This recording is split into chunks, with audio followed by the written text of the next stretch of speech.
Ladies and gentlemen, I'm Ostarius, but you can call me Osty, and welcome back for more The Great Ace Attorney. We are on. I'm assuming today is going to be the climax of the second case. I very much doubt we are going to go back to 3-day case system. I'm assuming this is a 2-day trial. I'm surprised it was not a 1-day trial, but the investigation pre-case was really it really did not gave us much. But we are going to see. Okay. 22nd of February. Naruhodo Legal Consultants. Oh, we made it back in one piece. Just. To be perfectly honest, I thought we were finished there for a while. Okay, yeah, it was the whole thing with the tea and the coins. And now they are examining the tea coin that was left in the crime scene so they can determine if the tea was poisoned. And if the tea was not poisoned, how the fuck was he poisoned? We know that... Okay, if we assume he was telling the truth, and he did not eat anything after drinking the tea, he was poisoned at... Let me see. He left the conversation 9 a.m. Okay, at around 1:30 a.m. Garbidad said that he went to sleep at 1 a.m. But then...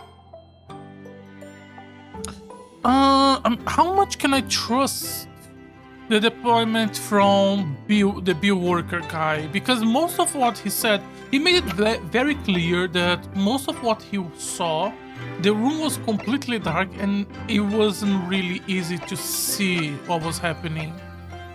But he did make clear that no one else has entered the room. If no one else entered the room and the room was locked by him when Natsumi left the room, how was he poisoned? Like, okay, was it a... Let's start from the beginning. Was it a needle? Or was it food? Was it drink? Was it from a wound? Or was it from ingestion? I don't know much about poison to be able to know if both would work. Ingestion of a small quantity of strychnine. Effects present 3 minutes after ingestion. Likelihood of substance having mixed with tea the victim was drinking, but no sample could be detected. Okay, so ingestion. They found the poison in his digestive system, which means it wasn't through like a needle or something. It was through food or drink. How does this relate to secret government? Maybe not secret government, but some dark society secret.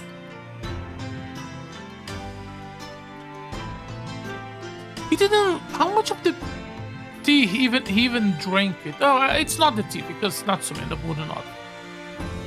He wouldn't have eaten the soup.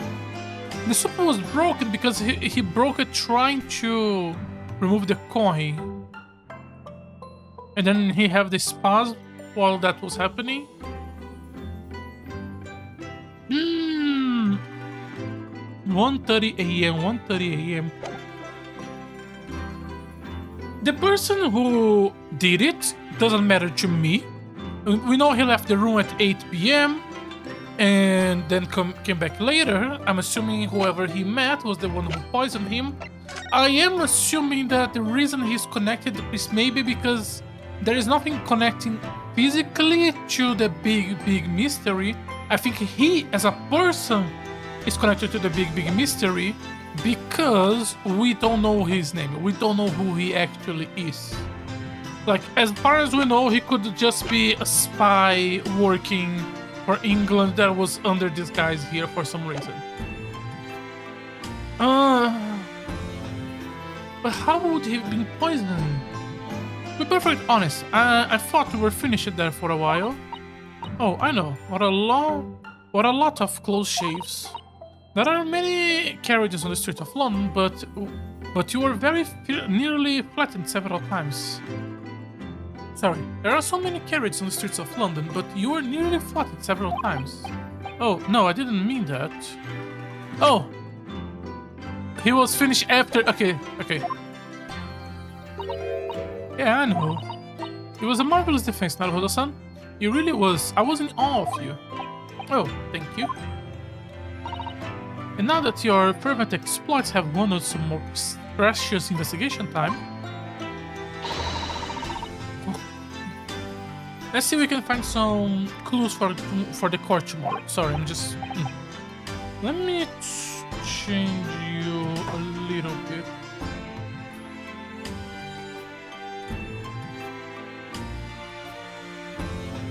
Yes, let's do that. Is everything alright? I suppose. I still can't quite believe it, that's all. That I'm here in England working as a lawyer, I mean, in the Old Bailey, no less. The truth is, it shouldn't be me, should it? It should be him standing in my shoes.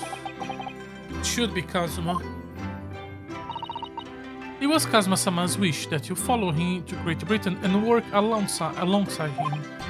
Yes, I mean, I never have a chance to ask him exactly why, but he clearly have a plan.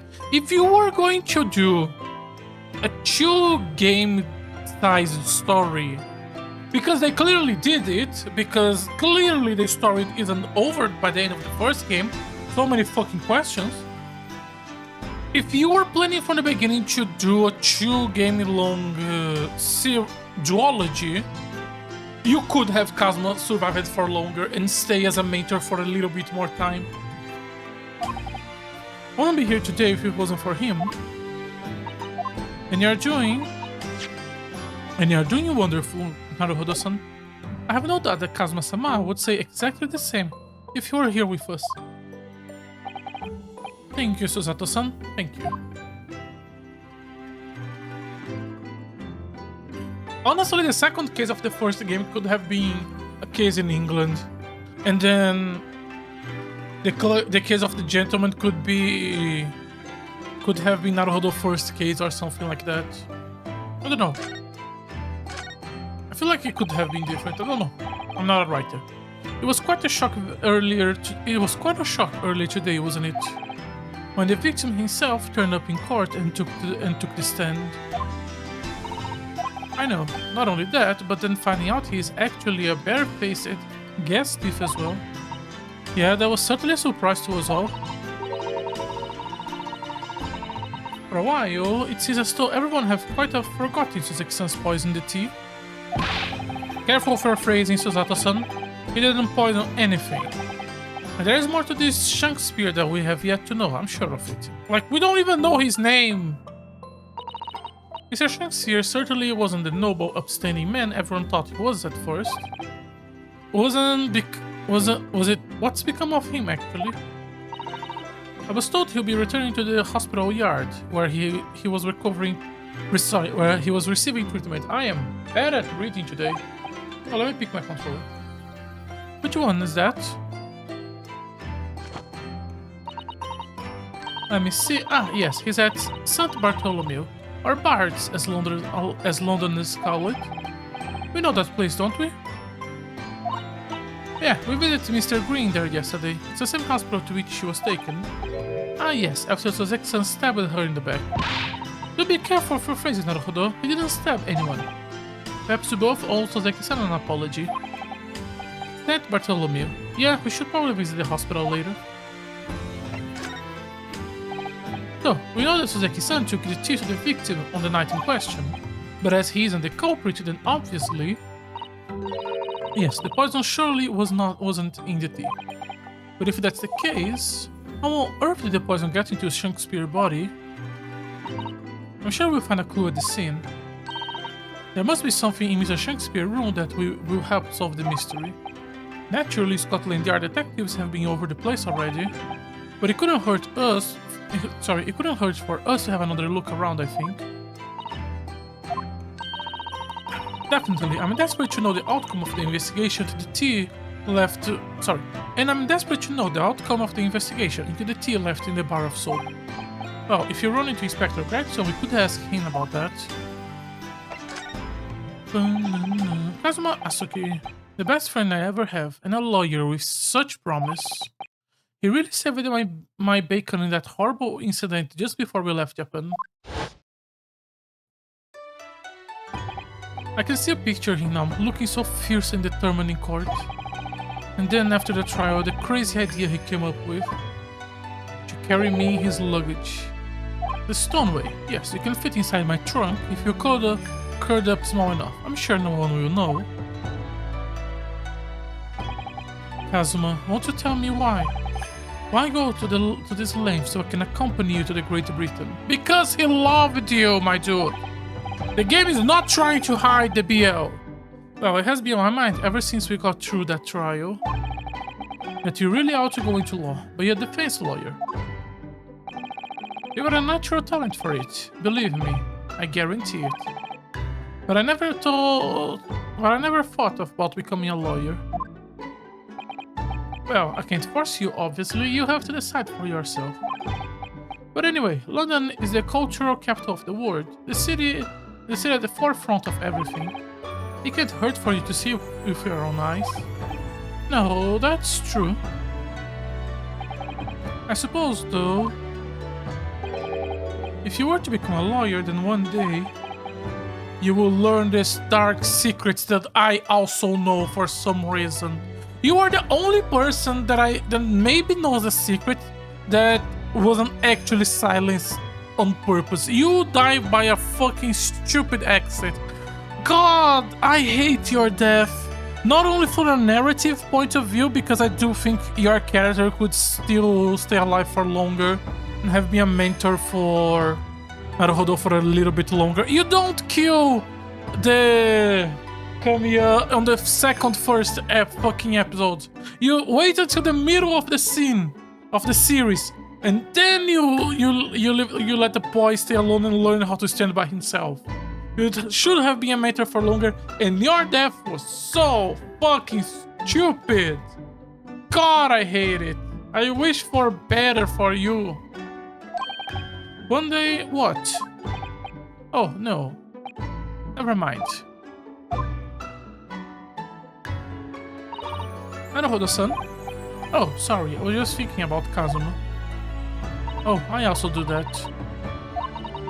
He changed the Japanese judicial system for the better. That was his dream. And that's why he desperately wanted to come to Great Britain to study, of course. I do hope they take back the judicial system and introduce only Attorney 7 whenever they decide to do that.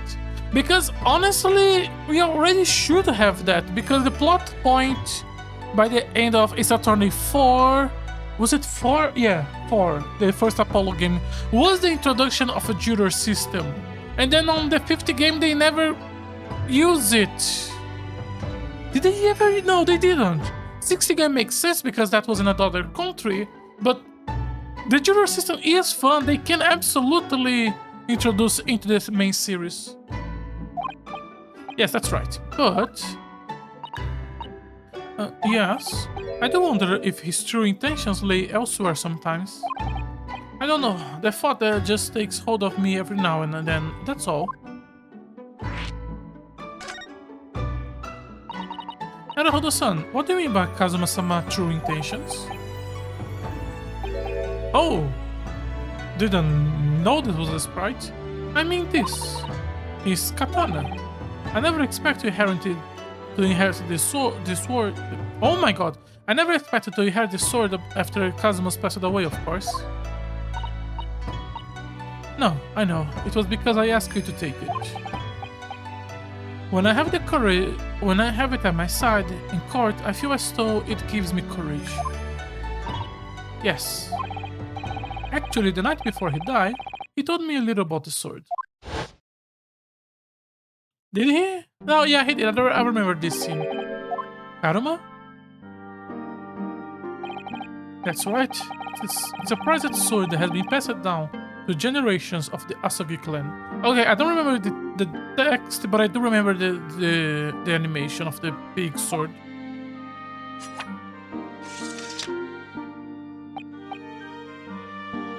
A Japanese man's sword is his soul, Yonosuke. I can't be parted from my katana.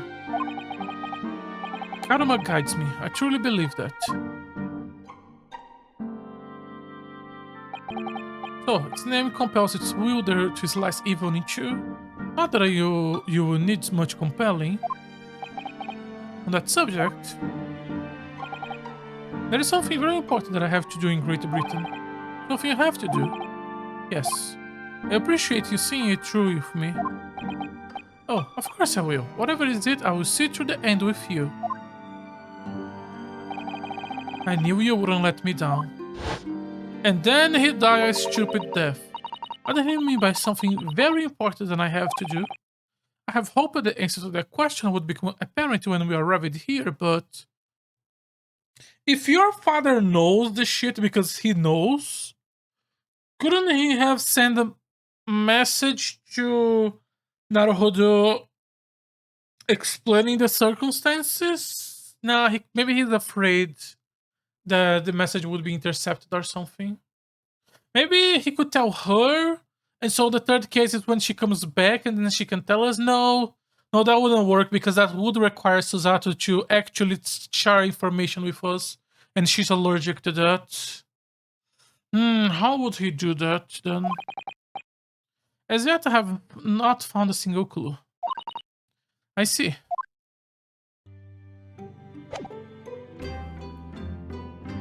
Okay, let's go. We have two places we want to check: the hospital and the room. The game kind of probably wants me to check the hospital first.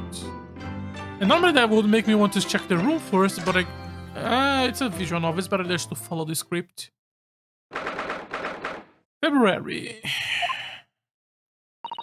What do you suppose is happening? It sounds like some sort of disturbance. Yes, I hear angry voices. Be not angry, old ample lady. Verily thou art mistaken. Mistaken my foot? You were looking at my painting. Thy eye of man have not heard, the ear of man have not seen. This was fool indeed, the poison the mustached villain gave me. Forgive me, lady. I wish that you die from that poison.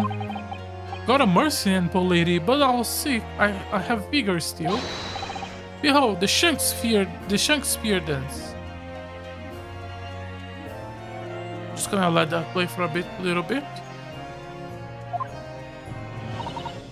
This looks rather ominous, doesn't it? The Chad bullying the weak. God damn. Look at that. This entire scene is amazing. This looks rather ominous, doesn't it?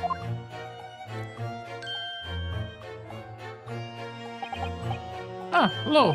It is the lawyer from the land whence rises the sun. How's now? What are you doing here, Mr. Shanks here? Mary, I do believe I'm returning to another ward. He was looking, that's what he was doing. He's looking at my terrible work. You are ready to fight.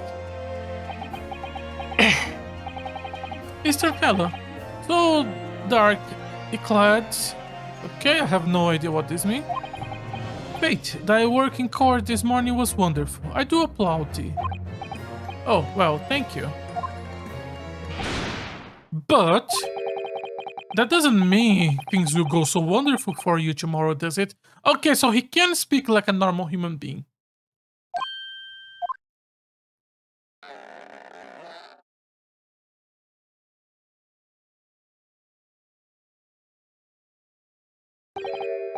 And excellent. Your mother too. Mr. Shakespeare might technically be the victim in this case, but there is definitely more to it than that. It's very hard to pin the man down. The key. I'm so sorry, I'm such an awful person. Oh, Miss Green, is everything alright? Oh, yes, I mean, don't worry about me. They're about to discharge me, so I must get ready to leave now. Oh, I see. We're delightful that you'll soon be well enough to go home, Miss Green. Oh dear, you're too kind. I don't deserve it. I don't like when people keep spending their entire day putting themselves down like that. Come on.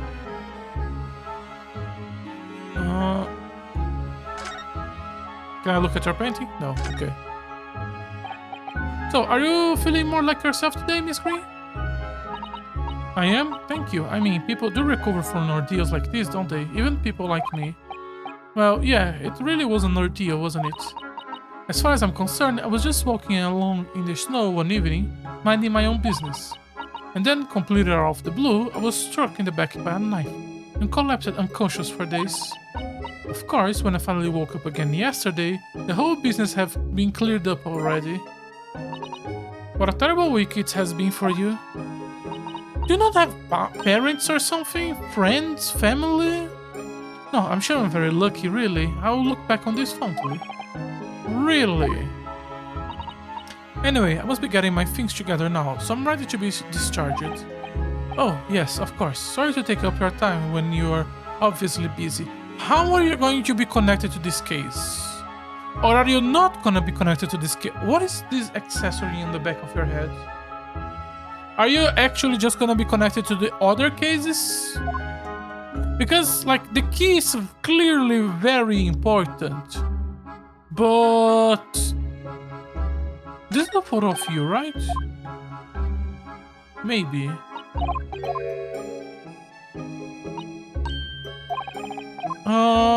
Kinda makes me think it's herself, but could be someone else. Maybe you're just for the third or fourth case. Okay, let's move to another room. Oh, that's not what I wanted. I want to talk to Shakespeare. I just read Shakespeare room and I thought it was the hospital room. Okay. Oh, hello again, Inspector Gregson. God, every time I look at you, I want to eat fish and chips. What are you doing here? Well, we were hoping to have another look around, actually. The lawyer representing the defendant has a right to examine the scene, as I'm sure you are aware. Yeah, I know the score. Oh, you know the score! Yes, and one other thing. The soap on the ledge outside the window, did you find it? The tea in it? Yeah, we found it alright. And there was a small amount of tea in it, as you said. I knew it. It's with the identification section at the yard now. They are looking into it. The results should be available later today. That's wonderful news, thank you. Pretty impressive performance in the court this morning. Sorry. Nothing, forget it. Just make sure don't disturb anything in here. We still... This looks suspicious.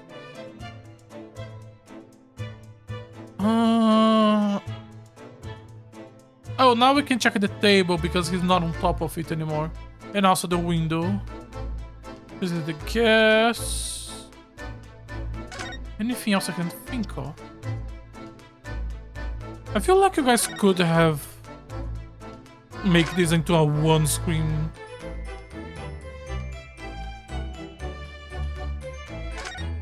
Okay, let's start rechecking things. The sun never shines in this room, thanks to the depressing bricked-up window. Yet, with enough determination, you can always remove the bricks to set some soap outside, can't you? That sounds like a very wise life lesson, Miss Susato. Only if you plan to follow a life of crime, Mr. Naruhodo. Okay, that was it. Oh, we can check you again. If you run out of change, you wouldn't even have any light, let alone heat. For the need, London winters can be very harsh. It's true, but if you think about it, even the wealthy would find themselves freezing if they run out of small change. London winters can be very harsh for the forgetful too, then. Frankly, I'm starting to wonder if Susato-san and I are going to make it to spring. That's true, we don't even have a meter at the Baker Street, let alone a gas stove. Look how dark the sunlit floor is underneath the mirror here. Yeah, did not cut the... yes, from all the water dripping out of the ice coins melted, as you established in the court this morning. It's a very large and obvious stand, isn't it? Mr. Shakespeare must have used an awful lot of ice coins, I suppose. It was an ingenious idea, I'll give him that.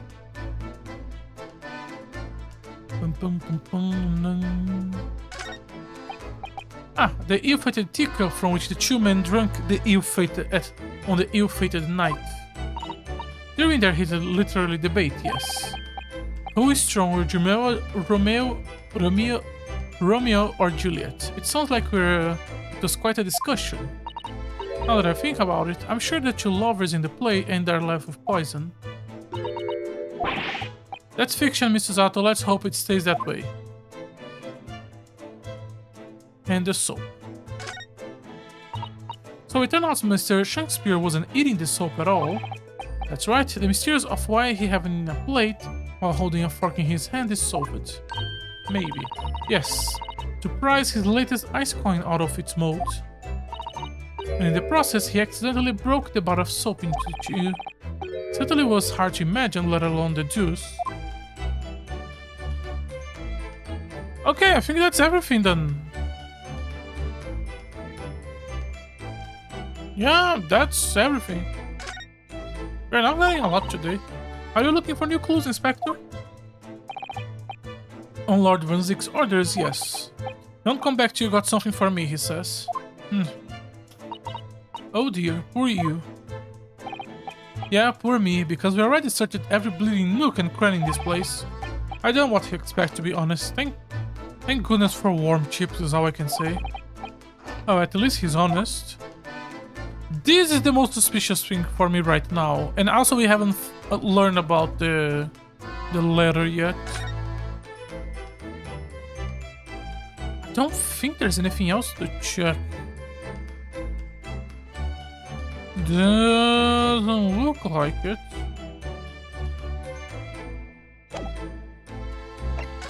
Okay, let's move to a new place then and see if we can find something.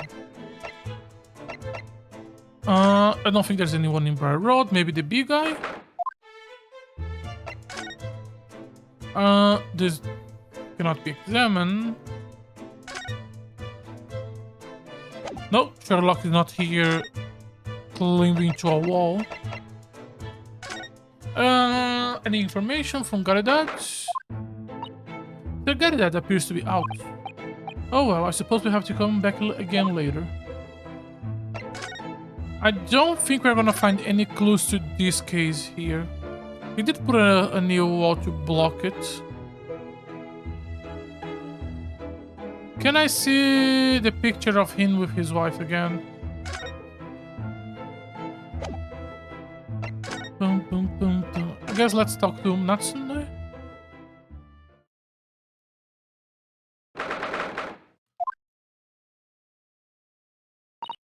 Oh, Mr. Natsume is back.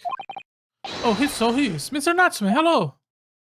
We are running out of places to check.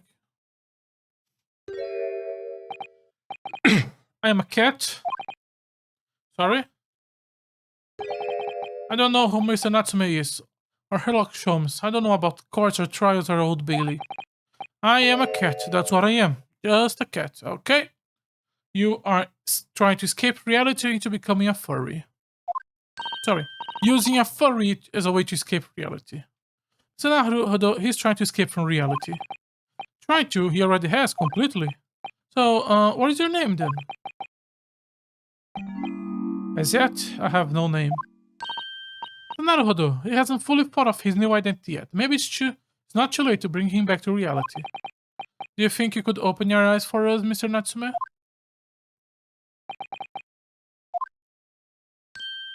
Yep, you're still in prison. I'm not a cat. He worked. He's back to the real world. What's going on? What's going to become of me? No. Don't answer that. It's obvious. My accursed soul is never going to escape this accursed fate. Natsume, no. This morning proceedings in court prove that there is hope. Yes, yes. Local student Mr. Naruhodo Esquire was brilliant, but the Reaper is omnipresent. In court, in my loins, here, there, everywhere. What is he looking straight at me for? I think perhaps there are some things that we should discuss. Oh, yes, yes we must.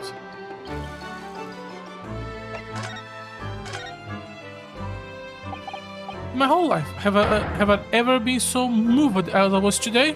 No. Of course, I can cast my mind back. There were perhaps one or two occasions that moved me more.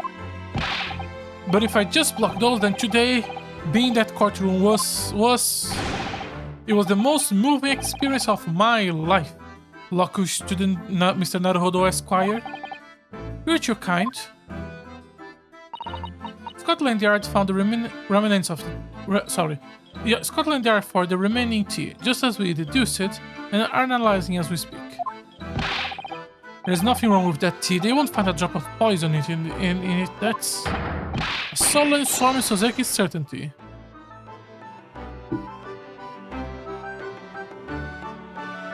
If Shakespeare put poison in the tea and then drank the tea. No, but Van Zix made it clear that they look for other places that they can have been used to transport the tea, and they didn't find anything.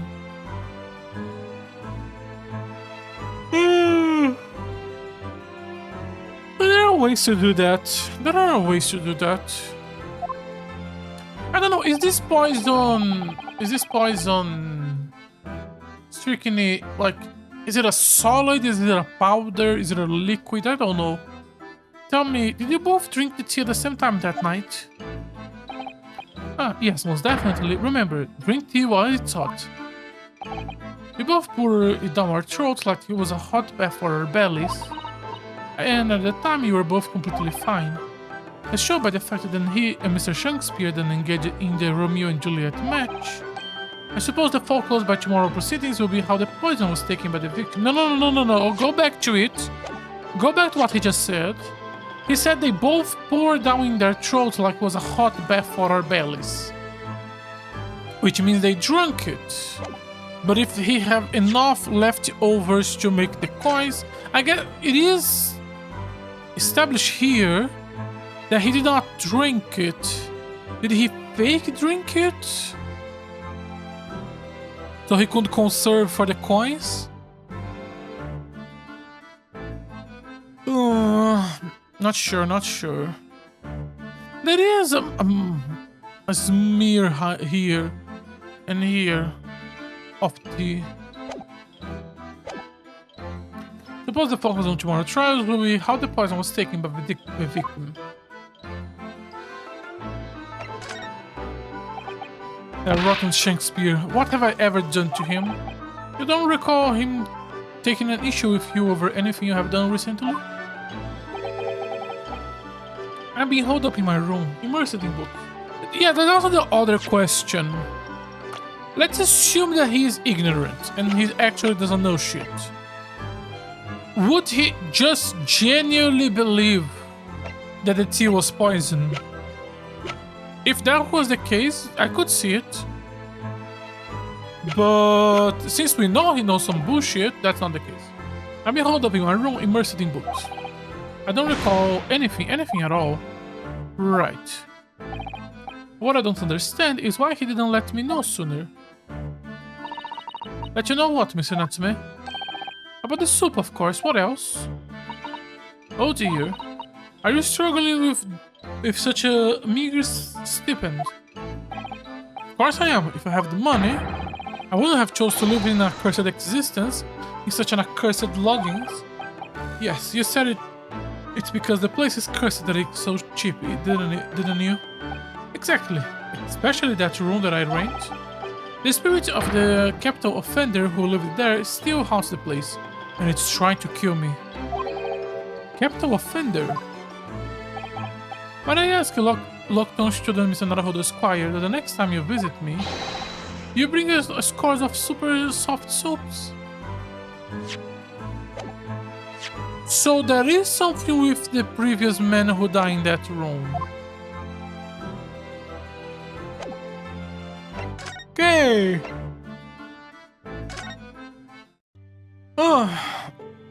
What do you want from me now, game?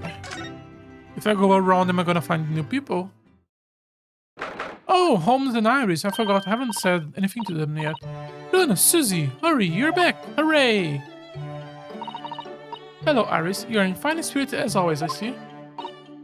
I am, and you look as present as ever. Immaculated present as ever, Susie. Oh, you flatter me. Oh, you couldn't have come in a better time. I just made a pot of tea. I'll set some cups. Really, thanks, Iris. But actually, what is this foul smell? Ah, the Wanderers returned at last. Where on earth have the pair of you been? We've been at the courtroom? Oh, Mr. Mustache case? That was today, wasn't it? I'm sure I mentioned it only yesterday, Mr. Sholmes. I'm sure you think you did. Well, we can laugh about it now. So tell me, how did the trial go? Reasonably well so far. We managed to escape without a guilty verdict at least. Really, I would have liked to see it. And I must pass the time of the day with Mr. Ripper again. It's been too long. Lord Razik's an acquaintance, Mr. Sholmes. Naturally. There's no person in the world who doesn't know my name, Mr. Naruhodo. Not quite what I asked, but still. Mr. Sholmes. Whatever is it that is that odor? Yes, it's faint, but it's absolutely awful. Ah, indeed. That's the scent of victory, my dear fellows. Victory in science. Oh dear. Alright, I'll bite. What's helped you?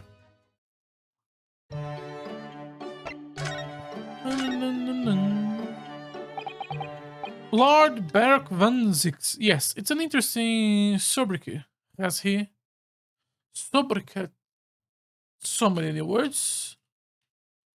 I do think I have seen this word before. Sobriquet. Is this French? Maybe. Sobriquet. Oh yeah, this looks like the French dictionary. It's an interesting sobriquet, has he? Isn't it? Sobriquet he has, isn't it? The Reaper of the Bailey. Oh, it means title. Oh. Once the legendary prosecutor has fought for someone else's conviction, that person is doomed. Even if he or she is found not guilty by the court, sooner or later, the hapless soul will vanish from the capital. But vanish how exactly? By falling under a passing carriage, drowning in the Thames, succumbing to a sudden fever, or quite out of the blue, being set upon by a highwayman. There are numerous routes to one's final terminus, my dear fellow. It sounds a little far-fetched, really. Well, on the bright side, Mr. Mustache is fighting fit, for the time being at least. That's not overly reassuring. The rumors are true, though.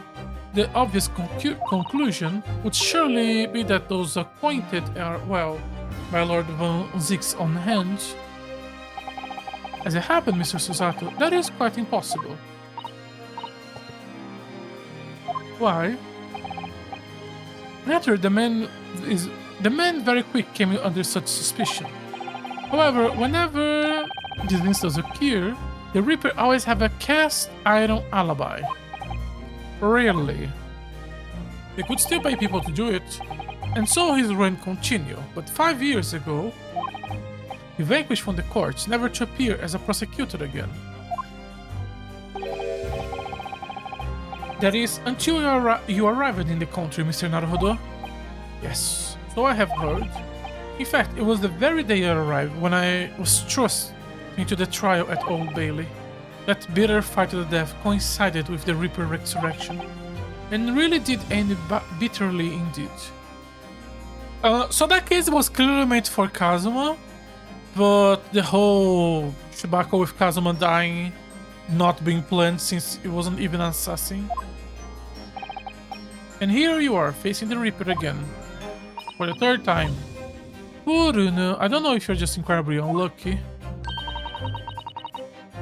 Or incredible unlikable. Come on.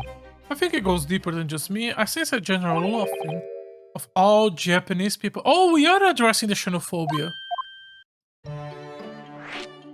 I thought the xenophobia was just like casual racism because of the era of the game, not a plot point. So, what is that in this indescribable full smell? Ah, well, most probably this, I would say. What is that? My dear fella, it is of course my latest invention. A chemical test that can identify whenever or not a tea is genuine a drop of tea. Oh, so we are going to learn that the tea coins in the bar of soap is not actually tea, okay. Oh my. There are some inscriptions sorts meaning the stalls along some of London's less frequented streets. They regularly sell what's purports to be high quality tea, but is in fact merely dye leaves of drab flavor. Well, that's certainly unsavory behavior. So, when one is present with what happened to be black tea, one must be careful. Iris.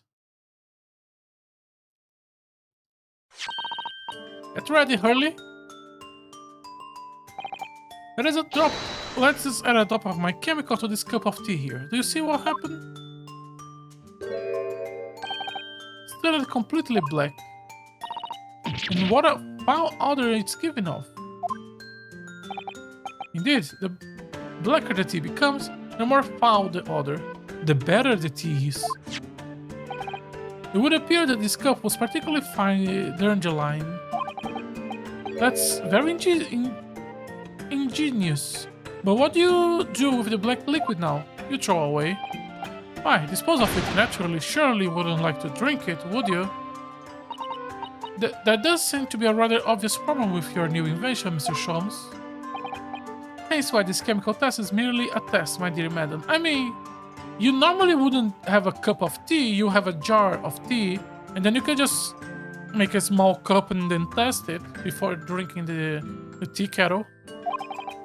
Right. The point is, we are entering a new era of science. In the world of criminal investigation also. Yes, forensic science. Oh, these are such exciting times. I regularly engage in this scientific experimentation alongside my unofficial consulting and detective work. Wouldn't they notice when they are analyzing the tea coin for poison that it's not tea? I feel like they would notice that, but I don't know methods. The Herlock Show's method will be the foundation upon which modern investigation technique is based. This little tea incident was a happy byproduct of my ongoing forensic science research. Forensic science, I suppose I should find out more about that. Back to the racism. If Mr. Natsume, who I'm currently defending, being Japanese as well as Mrs. Susato and myself, I feel it even more keenly in court today. For some reason, Lord Von Zick seems to have inherited this den of the Japanese. Indeed, it is quite an interesting observation. Do you know something about it, do you, Mr. Sholmes? It was about 10 years ago that Baron Von Zick chose to enter the legal profession. I am trying to remember the 50Ks of the last game. There was something about him having a backstory with a Japanese person. However, before that time, the young man's closest companion hailed from the Empire of Japan. No, what? Tell us more, Mr. Sholmes. What happened? Please don't be Kazuma, come on. I believe I have made it, especially because, like, how old is Von Zick? Von Zick is 32. Like, Kazuma is like 19. I believe I made it clear. Or maybe it's Mikotoba. That would make more sense. When did Mikotoba came to British to study? I believe I made it clear before. I'm unable to tell you anything about the affair. Oh, but... the veil will be lifted on the events of the past in due, of course. I have no doubt. For now, however, it is the mustache who is most deserving of your attention, I believe. The mustache. So, your T-test, is that an example of forensic science? Indeed. An essential tool in cases that hinge on knowledge of whenever some tea is of high or inferior quality. Not a huge number of cases then. Perhaps a more practical example is required. Fingerprints? Not yet accepted in our court as evidence, I might add. Really, we are dragging our heels here. I haven't even heard of them until recently, which is partially why I undertake research in this field myself, of course. Does that mean you're studying fingerprints, Mr. Sholmes? There are others in the field already, and I abhor the company of inferior minds. No, what I'm researching is skin prints. Skin prints. A nomenclature of my own design, as is this chemical agent that makes it possible. It instantly reveals an object touched by whichever person is under investigation. Brilliant, Mr. Sholmes. As long as it doesn't turn everything completely other than black. I assure you, my dear fellow, you will witness my forensic talents in action very soon indeed. Could have used it on the first game. Well, I think we should go back to the scene and see if we can uncover any new clues. Sorry. Oh. Which... Why is this... Wait, where is... Did it found it? No. Sorry, there is something missing. How did I not notice this was missing? The fuck it is? Okay, I guess I'm gonna look for it later. That's the spirit, Runa. Let me...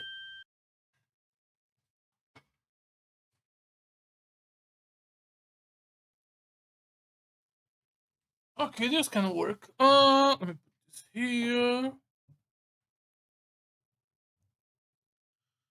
Okay. Sorry about this. See you later. Yes, until later. No, Mr. Sholmes. We were thinking you would come with us. You were. Yes, of course. You said just a moment ago. You said we will witness your forensic talents in action. Ah, yes, I do recall saying something along those lines. But you go on ahead. I shall be sure to follow you later. In all likelihood. Probably. Maybe. Oh, I might. Your commitment astounds me. Oh, thank you, Mr. Sholmes. We are eager awaiting your arrival. Bye-bye, Urina. Bye-bye, Susie. Okay. Second investigation. Okay, now he's here. Mr. Sholmes, what are you up to over there? What a question indeed. Was it not your good self who asked me to attend the scene? Oi, what are you doing here, Sholmes? What are you up to over there? What are you doing there? What are you doing here? Dear me, once a great detective, one is always under scrutiny, it seems. Now is the time, Mr. Sholmes. Are you about to show us your forensic talent in action as you promised? With the greatest of pleasure, my dear madam.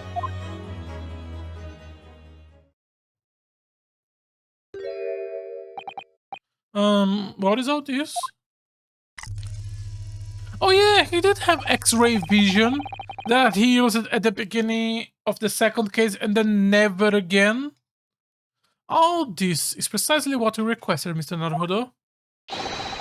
Sherlock showed me sensational skin print seeker gun. Moments ago, I took a sip of the teacup that was used by the victim. Was that the one used by the victim? Yes. A sample from Mr. Shakespeare cup. Each individual leaves microscopic secretions on everything he or she touches. Yeah, and this is his room. So there will be marks in literally everything. A sample of those secretions is all I need to produce this, a refined indicator solution. By liberally spraying the room with this chemical, everything the victim touched is instantly revealed with the aid of these goggles. Is that how we are gonna see this plank of wood? Here, try this on. There. Now I spray the chemical all about and everything will be revealed. Okay, how do I do that? Press the spacebar on the area. Just let me click. Suspicious of the chemical indication is a pressurized gas, most effective way to cover left area. That was another invention discovered incidentally while I was developing this idea. As you do. Go ahead, my dear fellow. You may learn something interesting about the victim's movements on the night in question. Nothing to lose, I suppose. Oh, I need to pause. Look at this here. Yes, interesting. A multitude of the victim's handprints. Why are there so many of them on the floor in this one spot? Perhaps he have a bad fall just here? There's nothing obvious that he would have tripped over to, is there? I wonder. Personally, I often stumble when there is nothing obvious to trip over. I think that's something only a great detective would do, Mr. Sholmes. Oh, there is quite a puzzle. Handprints all over the floor. There is no obvious explanation. I hate that I have to move, stop.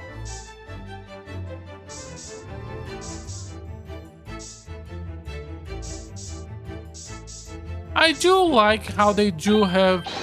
Ooh! Didn't think of that. There's a dozen of handprints here. I generally thought there could be something in this piece of wood, not the painting. It's hard to make out any individual print, in fact. There's a few down my spine. Perhaps he was leaning against the wall while he admired the picture? Unlikely, I would say. It's rather dull scene after all. And while wishing to stay obvious, you wouldn't generally admire a picture from such close quarters, I feel. Very true, Miss Susato. It's a bit of a mystery then. Alrighty, let me investigate a little bit more. Come on. Well, we spread Mr. Shoma's amazing skin print indicator over the room. We did, but there are two places in particular that are interesting, I would say. The handprints on the floor here, and on the wall by the picture, you mean? Yes, and I think the floor warrants closer inspection. I won't be a moment.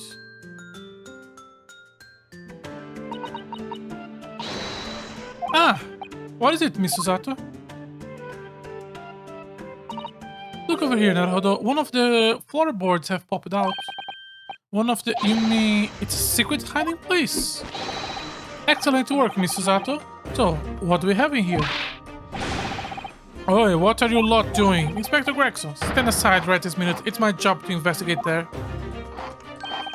No need, Inspector. You continue to dig into your portion of tips while we dig around on the floor here. You fancy talk putting me off my food anyway, Sholmes. A new bit of evidence is exactly what I need. Okay, so that's why the game is forcing you. Because then he can check this, leave, and then we can check this, and then there is an excuse for him not to know whatever we found here. A secret hiding place under the floor, what a find. Not a hiding place you could make use in Japan. I don't think I could lift a straw mat, tatami mat. I know, but I never expect one of these wood floorboards to move either. Got me wondering about the wall over there too. Aren't you curious? Oh. I investigated once. Okay, no, so we are doing it then together. Okay, so it was just because the scene. Nothing behind the picture, sadly. Only the wall. How disappointing. But then, how do you explain the handprints? I can't think why anyone would have touched that wall over there all over the place like that.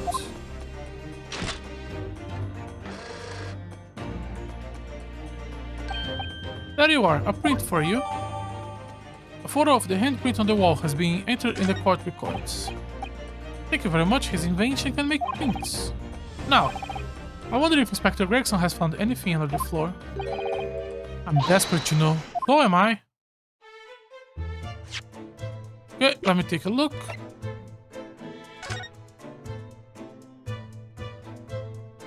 Above the picture, he's not holding the canvas. Like he's hitting the wall, like banging it. And not the... I'm not gonna go into the BL implications of the Romeo and Juliet.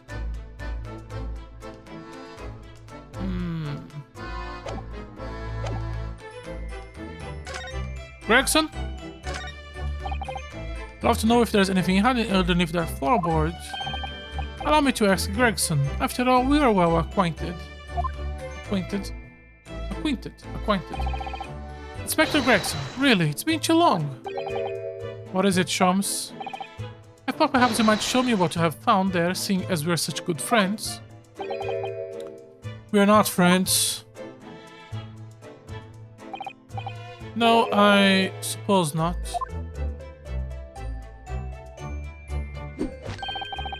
A dismal failure. Yeah, I heard. I'm curious to know what's under that floorboard.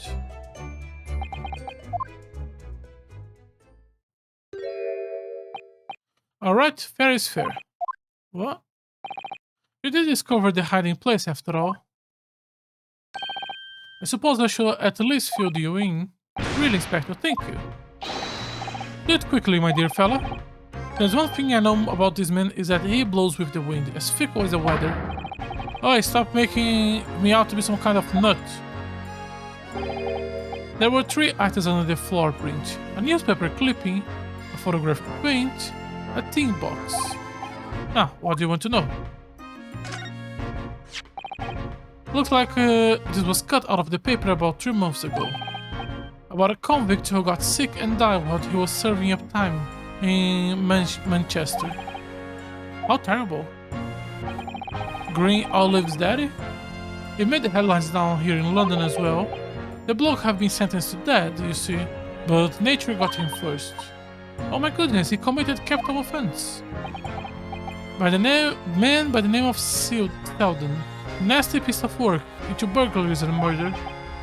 They say the hoard he knocked off was worth about £1,000. A hoard of treasure, you mean? Jewelry and the like, but he hid it somewhere and no one knows where, and now he's dead. The paper loved it, of course, £1,000 lost en route to hell, or such was the headline. Does it not strike you, though? Why such an article would be carefully enclosed under the floor? I suppose now that you mention it does seem a bit odd. Perhaps I will go over the paperwork we got on Selden back at the yard and see if I can turn anything up. Okay. Newspaper article about Selden, a criminal sentenced to receive death penalty. He died of illness in the prison while his loot remains undiscovered. Condemned criminal dies of natural cause in prison. Manchester's Strangeways prison announced the death of convicted murderer and burglar Selden by natural causes in the early hours this morning. Have been suffering with fever since the end of October. Alerted by the shouts of his fellow cellmates, medical staff arrived to find him already dead, before his capital punishment could be carried out.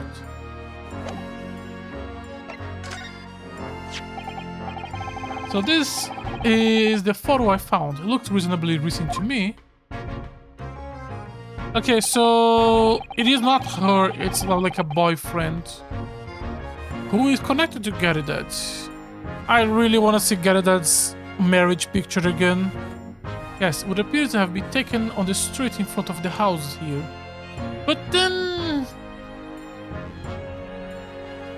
if we're going to do a plot twist with his life, it could not happen in this case, right? Because he is a juror in the fifth case of the first game that happens after this case. And he is like nothing that happened in here seems to affect him in any way. It appears to have been taken on the street in front of the house here. The gentleman on the left is Mrs. Garidad, the landlord, of course. Who is the young man on the right? Mrs. Garidad's son, perhaps? Perhaps you can take that print if you like. Really, are you sure? How is this in any way connected to Shakespeare? Sorry.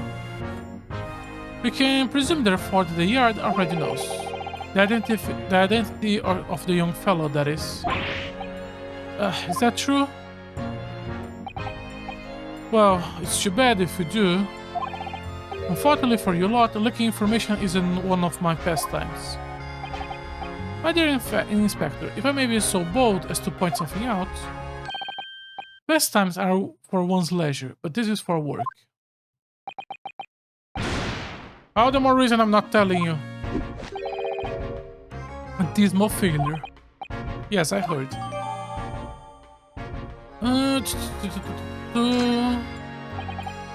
I wonder why the photograph like this was hidden under the floor. I mean, Shakespeare himself isn't in it. Photographic printers still rare treasures in the East End. I imagine Mr. Garidad rather delight to have been immortalized. Probably made a proud present of it.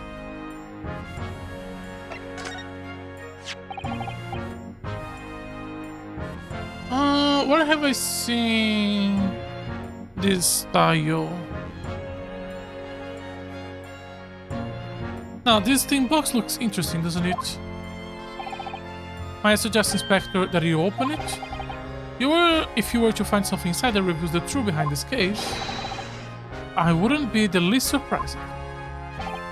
Yeah, funnily enough, I already have the lock. It's completely empty. What? Shakespeare, give us a clue, man. You didn't even have a chance to utter a word, Mr. Naruhodo. But anyways, at least we found out what's inside the box. Yes, thin air. It's empty, rather like how I feel inside. Is there nothing more to this box then? Can I inspect it?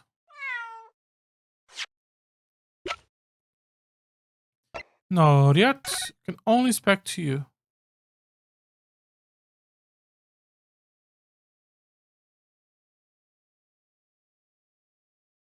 I'm trying to... I guess it could be that. They could be related.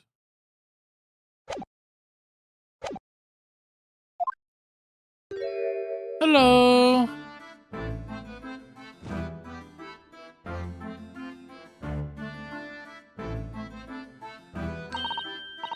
Look, it's a lovely little kitty cat.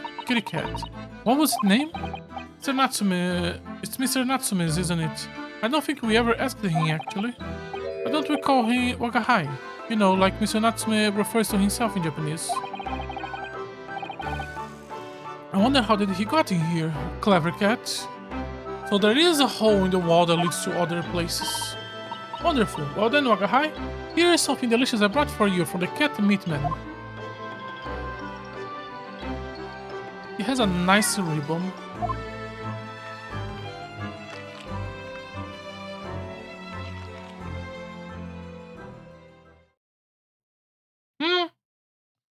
Cute.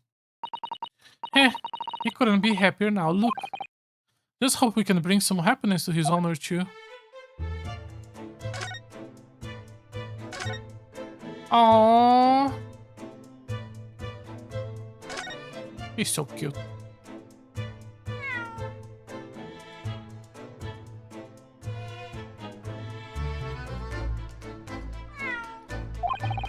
That was such a cheeky little meow, Wakahai. Oh, but he's so adorable. I love this small movement. I could sit and watch him forever, yeah. I think he may not appreciate that after a while, and we have an investigation to get back to. Can I look at him just a little bit more?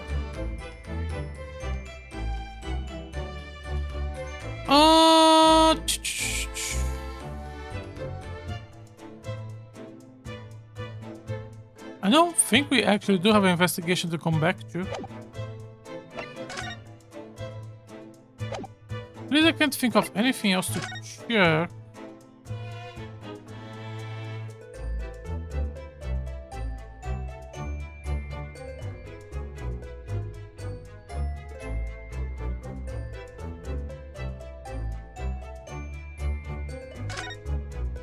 Yeah, that doesn't appear to be anything else. Well, we do have 3 new things to check.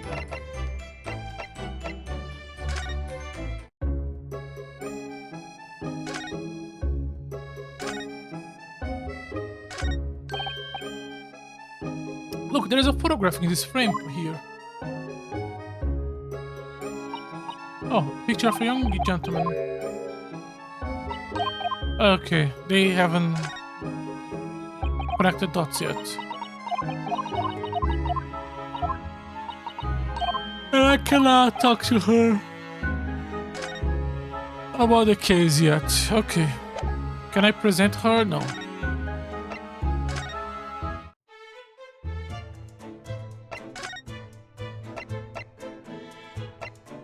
Let's talk to Garadad about the photo. No, not here. Okay, Natsume. Do you know who this person is?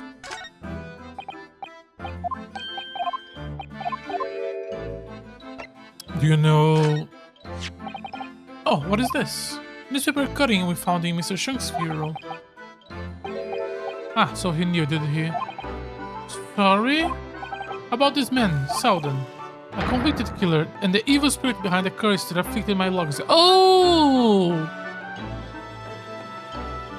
Was Shunk's fear here in this logins true because he believes the treasure to be somewhere in here? A convicted killer and the evil spirit behind the curse that afflicted my logins.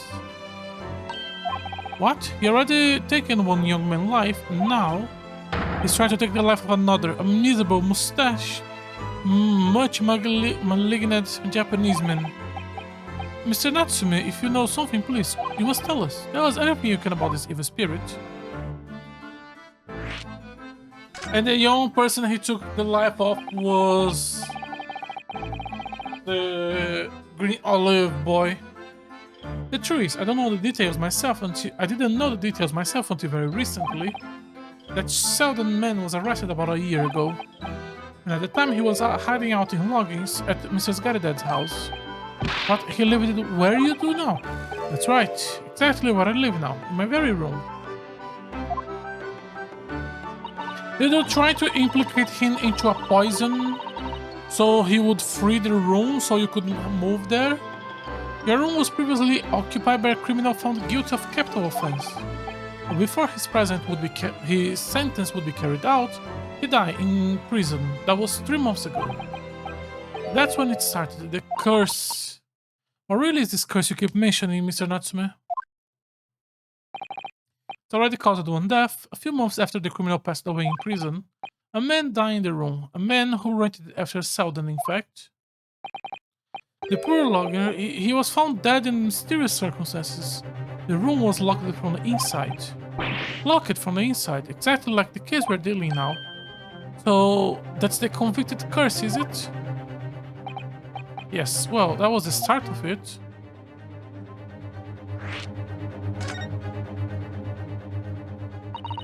Do you have any idea how the loggers before you passed away, Mr. Natsume? The official cause of death was asphyxia. When they discovered the... How do you say asphyxia in English? Asphyxiation? When they discovered the body, the room was full of gas. Gas! Sorry? I only found that out after I signed the lease. When Mr. Garidad came to tell me later, I couldn't stop myself trembling. In fact, if I know beforehand, I'll probably have been too scared to take the room. Landlord least lucky legal. Lucky for Mr. Garidad, maybe, but not so lucky for poor Natsume. And now, you believe the curse is affecting you. It is. At first, I just felt as though I was being watched all the time. And then you talked about having nightmares, didn't you? The dead are trying to take me. They come for me and try to suffocate me. Just when I'm struggling to breathe, I wake up. And then the room is as cold as ice. But why is your room so cold? London winters are too cold to bear without any heating overnight. But for some reason, even though I light a stove before I climb into the bed at night, the pilot light always go out and the room fills with gas. That's terrible. That's exactly the same situation as what led to the previous occupant's death. And there is what happened to Mr. Shakespeare last night when he was mysteriously poisoned. There's clearly more to that incident that can be explained by a curse, though. Whatever cause of all these strange happenings in Mrs. Garidad's room, whatever can be the cause of all these strange happenings in Garidad's room. No, let's talk to him.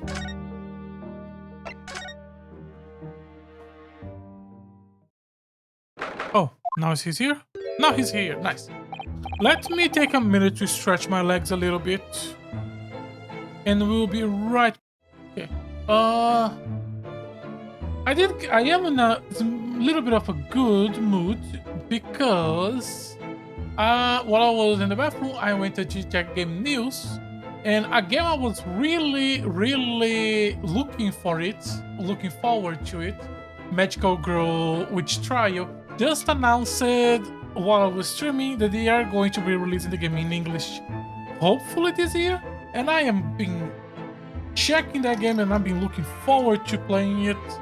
And I'm happy that I will be able to do it. Probably we're gonna stream... I'm not gonna stream it day one. I'm probably gonna stream it.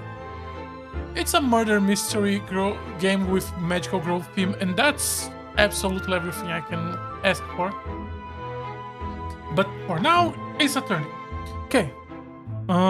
We talked to Mr. Garidad. You're here, Mr. Garidad. Right belly business... Right belly business it is for me, you know? Getting out and about. Were you at the Old Bailey by any chance? The other news I was checking is because this thing just announced that they are changing regional pricing, and I really want to see how the new pricing is for my region here in Brazil. And fuck, I am not finding any basic tables, probably because it's inside the... What's the word I'm looking for? It's on the developer tools.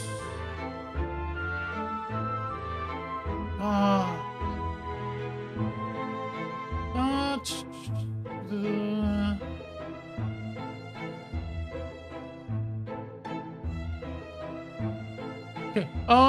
Back game. I'm streaming. Stop checking the news. Okay. Streaming. Okay. Were you at the Old Bailey by any chance? Naturally, fate of my logins hang in the balance and all that. Not a trial to miss. The fate of already doubled your haunted logins, yes. Of course, the place has caused quite a stir around the capital on more than one occasion already. As the old haunted logins or some such. Well, at least he knows. Makes you wonder what the places is going on, don't you know? Yes, I'm sure it does. In fact, thinking back to Mr. Natsume's other trial, just 2 days ago, you were the Old Belly then as well, weren't you? Testifying with your wife about what happened. I mean, yeah, she is the killer. Not the killer, but, you know, the aggressor. Stop off at the prison on the way home, in fact. Beastly business. I see.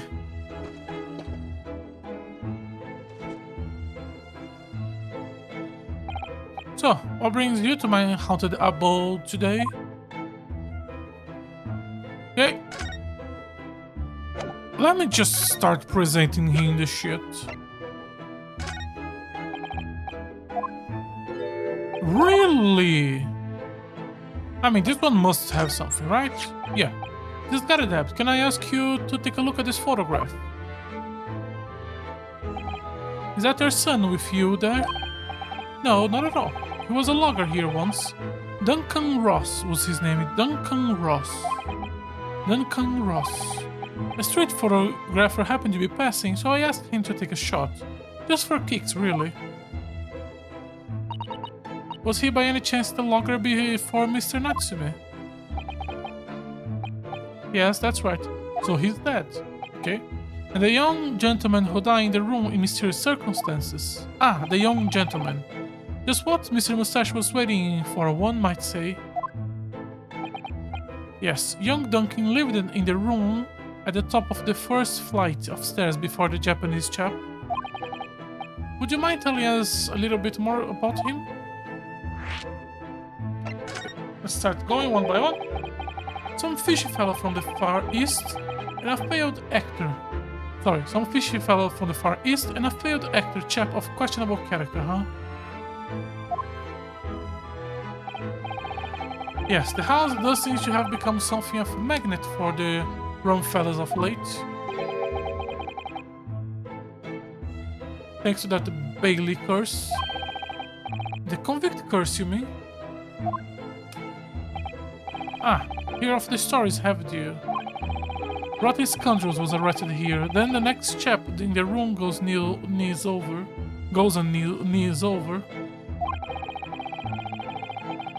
Then there was the woman who dropped dead just outside on the street, not to mention the actor yesterday. Am I next? Well, can't help but get the collie whoops, can you? When you say the woman who dropped dead outside on the street, do you mean Miss Green? Miss Green, who was stabbed by the knife, and Mr. Shakespeare, who was poisoned last night, are both very much alive. Yes, well, so is that blessed convicted curse, it seems. For a second before I read the word curse, I was like, so yeah, the convicted fucking alive? How? Personally, I should be quite content with such logins. A bath, a toilet, a fireplace, a fascinating history. Why, it sounds like a lap of luxury. Not sure about that. Well, there is no bath or toilet included, and no fireplace either. But you do look out for your tenants, don't you? By watching the rise and fall of the flame in your gas lamps up here. Yes, never hurt to keep an eye on things, in case there are any mishaps or such like. Mishaps? I think you already have your mishaps already, sir. That's not helping, Sherlock. Heavens forgive me, the words just came to my lips. And some fish fella from the Far East. Sorry. That's right, Mr. Natsume is no way fishy. He is undeniably particular, however. Is it right there that he took the vacancy immediately after the previous tenant passed away? Yeah, that's right. I asked the estate agent to find someone and he popped up the very same day. Never come across a chap so keen for a place with a background, as it were. I don't think it was the room background he was keen on so much as the cheap rent, actually. So, how long was Mr. Shakespeare been logging under your roof? The failed actor chap? Let me see. Oh, of course. Yes, it's been 3 months now, quite sure of it. Only 3 months, he's quite new here too then.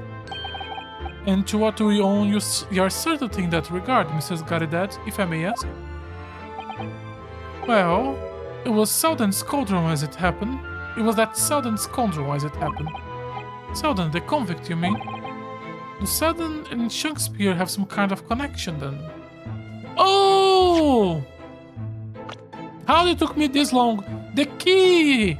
She's the key for the fucking for the treasure. Okay. So Selden and Shakespeare have some kind of connection then. The convict chap Sheldon passed away in the clink. In the clink 3 months ago now, you see. Some malady or other? Yes, we have seen the report from the newspaper at the time. Well, it was only 3 days later than the tragedian showed his face. The actor fellow. Like from tragedian? Really? Yeah, I remember it quite distinctly. This mouth is what we habit. Party landlord, hear my request. I, the humble Shakespeare, do desire to take thy room on the middle floor offered a while for rent. Terrible sorry and whatnot, but that won't be possible. Already have a logger in the middle room. Ground floor room is vacant though. Nothing can be made out of nothing. Oh! He trying to find the treasure, he killed the young guy in the middle room, but before he was able to go into the middle room, immediately Natsume's got the room, and now he poisoned himself to try to get Natsume out of it. Oh, let me repeat, mine will entity. Those curses must be muffing your ears. The room on the middle floor is taken. The ground floor or nothing. Very well, we have an accord. Glad to hear. Welcome to Lo, a Shakespeare dance to celebrate. Are you not gonna stop and rotate the arm? Is this version 1.0? From what I heard in the court today, it sounds like the chap was Stephen Inges. And he was 3 months, and he was 3 months in the arrears with the rent too. Yeah, the fellow was a volley player, right? He's been here for 3 months and he have not paid the rent for the 3 months? Thank you for your candor, Mr. Gardat. We are most grateful. Candor.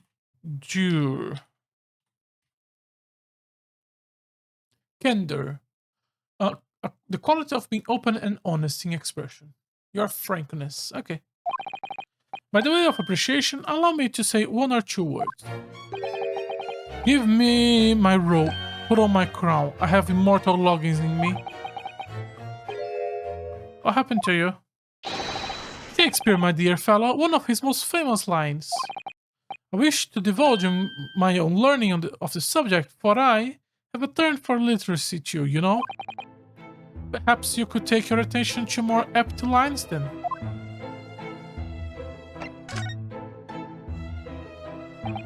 Yes. Duncan Ross, the young chap, was attending art school. Have to work to pay for it, mind? Moving to the middle floor about a year ago after the criminal Seddon was arrested. Young students are always on the hunt for rooms with a history behind them. A history of cheap rent, maybe. Yeah, well, anyway, it was one morning about a month ago now. Sorry? Yes, it was one morning about a month ago now. Haven't quite worked out the old trick of watching the gas lamps to see what my loggers are up to at the time. So suddenly, I was rather tardy to discover what had happened. Smell of gas that alerted me it was... Ah yes, synonymous with the smell of death. Called the police straight away, of course, and the officer kicked the door off its hinges. But once we got inside, we all barely collapsed. Because of the gas? Yeah, the room was full of it, no air at all. Stove must have gone out while the poor chap was sleeping in his bed. So, Mr. Ross suffocated to death. Of course, the police gave me a sound ticking off because the gas pipes were so old and all that. Can't tell you how much it set me back to have the lot replaced all over the house. But even after you have all that work done, Mr. Natsume says the same thing. The stove gas out at night while he's asleep in bed. Well, that's the body curse, the convict curse. Oh! Has Shakespeare been trying to kill Natsume with the gas in the same way? Someone's feeling defensive. Yeah, because multiple people have been dying in his house. That reminds me, actually. Yes, about the young Duncan. The night before the poor chap perished, you've been writing a letter of affection to a young lady. A love letter, you mean? Yeah, where did I put now? Ah, yeah, here it is. Left it on my desk. If excuse me, let me see now. What does it say? To my most beautiful and charming sweetheart. Do you think that perhaps that we should be reading such personal piece of correspondence? My dear Mrs. Sato, this is precisely why I prefaced my reading with, if you excuse me. I will not excuse you, Mr. Sholmes, no. Bad Sherlock. Sadly, he didn't address it all. So I have no means of delivering the thing. Rather sad, really. I see. That's going to play on my mind. But really, the identity of Mr. Ross' sweetheart has no bearing on the case. Yes, it has. I think we should leave well alone. I suppose you're right. Indeed. The intended recipient address is missing. However, there is a name attributed to the man's most beautiful and charming sweetheart. Just show me, please. I already have to chastise you about... I already have to chastise you about these ones. My undying loving to you, my colorful darling, Olive Green. Ah! Olive Green? The woman who was plunged into the coma after a knife plunged into her back outside this house 5 days ago. We did not need to reiterate that. No, sorry, to repeat that. The victim of the last case, his ex-son, was in court for, who regained conscience only yesterday. We did not need to repeat that. It is just changed that her name has come up now. Could it possibly be a mere coincidence? Naruhodo, whatever can this mean? Oh, sorry. Hold the mouse instead of clicking. Reading personal correspondence can have its merits, you see, Mrs. Sato. Okay, let's go to the hospital.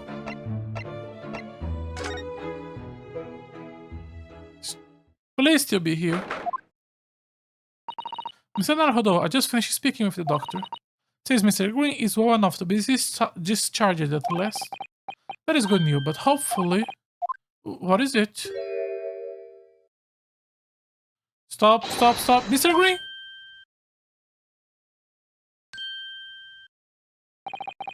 What was that? She clearly just hides something behind her back. Well, one moment, I'll be with you in a jiff.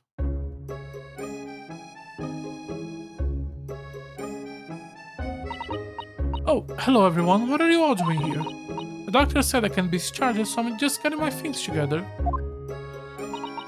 Miss Green, what were you just doing? Oh, nothing really. I was just about to take some medicine the doctor prescribed it for me, that's all.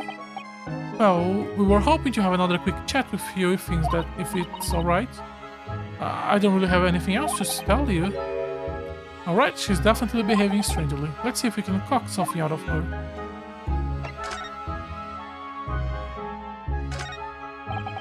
This bottle that Mr. Green was about to drink from when we arrived. She looked rather preoccupied, didn't she? Perhaps it's very bitter? I can't stand bitter medicine. Suppose that could be it. In fact, whenever a doctor prescribes me medicine for a number of days, I always take it out at Well, if you have to take something you don't like, it's best to get it all out of the way in one go, isn't it? Oh dear. I thought it was Miss Green I should be worried about at the moment. I just got an achievement on Steam. What was that? String? Examine this bottle before it falls from the table. Okay, the bottle is gonna fall from the table. And I thought it was Mr. Green should be worried about at the moment. This is the card that Mr. Green was looking at intentionally before, isn't it? Naruhodo, we should not be picking at a young woman's private affair. Right, so I should save picking for gentlemen's effects only. You must not do that either. And maybe you, Mr. Sato, shouldn't be picking into a young man's mind either. She really likes to read his mind. I'm just going to Do we not have the letter? Really? Green, we were hoping to ask you about someone. Mr. Duncan Ross. You knew him, didn't you? There you go. Oh no, I'm so sorry. The bottle of medicine fell down when she did. Mrs. Green, are you alright?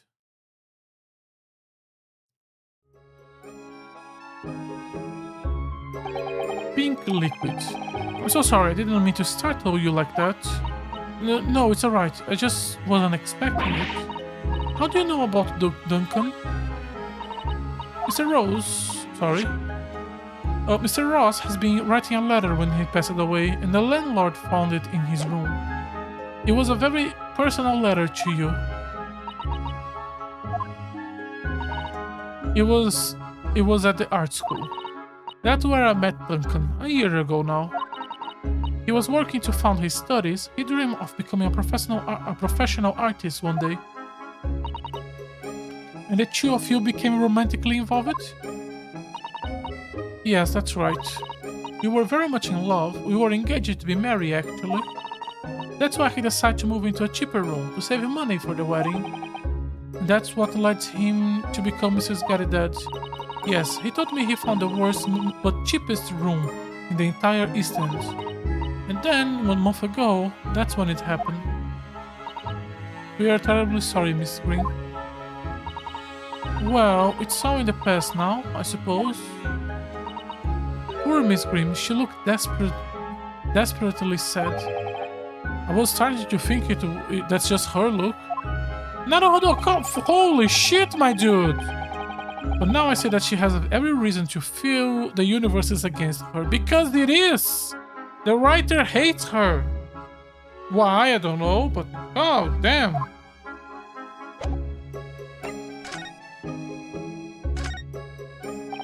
Let me just this here, sorry.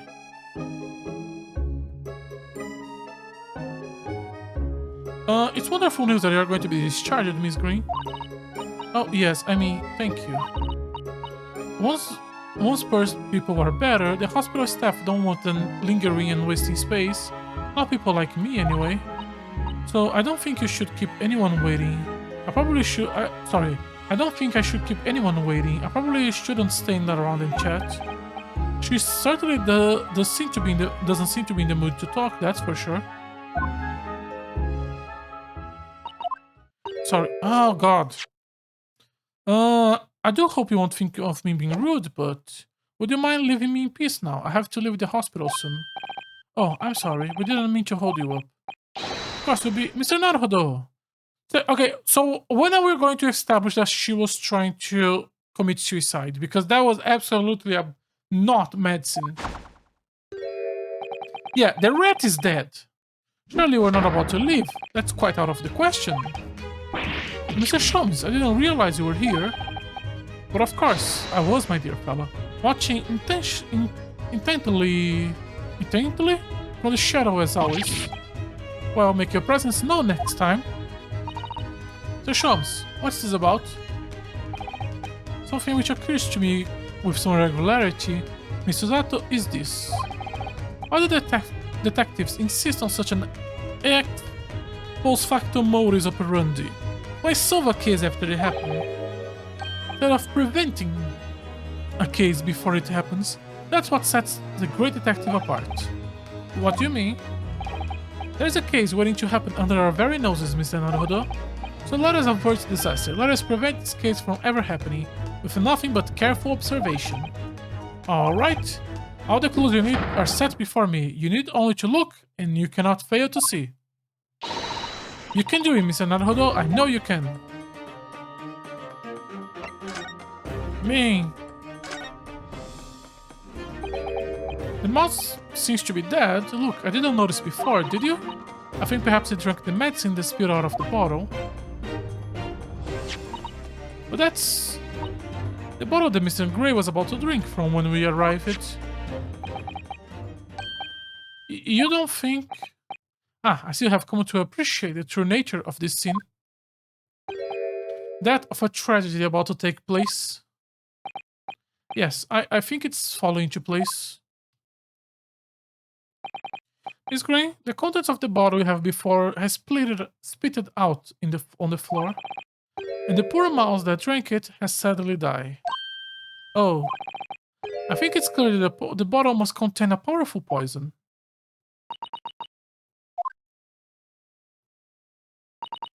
Don't worry, I will attend to the mouse presently.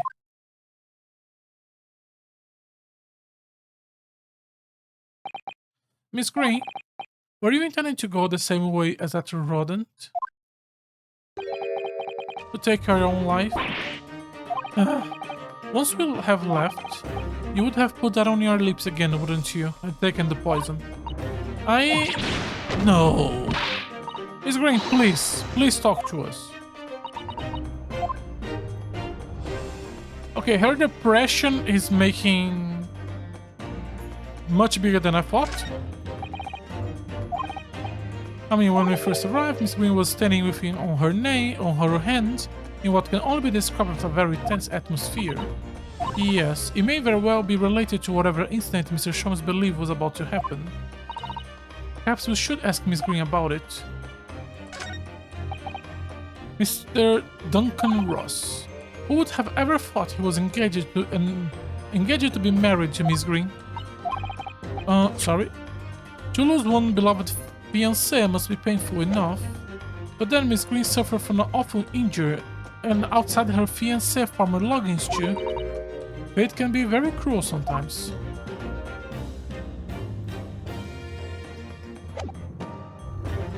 Okay. 10 seconds later, and you would have arrived at a very different scene. In all probability, we would not have enjoyed the most delightful conversation. Of course, perhaps it hasn't been quite so delightful from your perspective, Miss Green. Actually, in a way, now that everything is out in the open, I feel like a weight has been lifted. Tell me, how did you acquire that medicine? Well, with this being a hospital and all, when the doctors come to examine it in the morning, he always leaves the medicine cabinet open for a while, so I snugged it out when he wasn't looking. It conspicuously like a label. I wonder what it contains. I'm afraid I don't really know, but I thought if I drank it, I might just stop the pain somehow. Oh, god damn it. Please, Miss Green, don't talk such things. Well, it seems clear that it contains poison. Yes, the poor little mouse is the proof of that. Oh, it's all my fault. What have I done? I shall remove this to my office, Mr. Green. I take it you have no objection? No, none. Did not expect this game to... Oh, fuck! Did not expect the game to go in such a dark direction. Neither the sender name or address appear to be written on the envelope or the card. It arrived by a post at my house the day before the incident that put me in the hospital here. I have information regarding the death of Duncan Ross. Come to the Slug and Salad on Briar Road at 5 p.m. on the 17th. Don't tell anyone else about this letter or the meeting. It's a matter of utmost importance. Okay.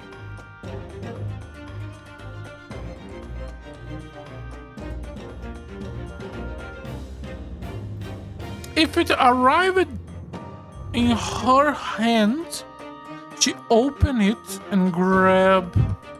Why is the other piece of the envelope in the room? You would... Did he get the envelope? Open it, change the letter, and then send it to her? But then why would he just not change the envelope? Why would a piece of it be in the room? Did she open while in that room? No. Don't tell anyone else about this letter or the meeting. It's a matter of utmost importance. He was trying to... Okay, so Shakespeare was here. He was trying to do something to her to grab the key. And the letter was also something like that. We are on the 22. Slug and Salad on Briar Road. Something in one of these buildings. The piece of the envelope that was found in Mr. Shakespeare's room, the rest of the envelope cannot be located. How did they get in? The 17th of this month. That's the day you were stabbed on Briar Road. And 5 p.m. is precisely the time when the incident occurred. The Slug and Salad, yes, a pub on the northern corner of Briar Road. Briar Road. Being the street that Mr. Garbad's house is on. Does that mean that... Yes, I'm sure you guessed that day when I was struck in the back by the knife. I was actually on my way to the Slug and Salad. Goodness! So, what you were doing on Briar Road that day... Sorry, I didn't say anything before.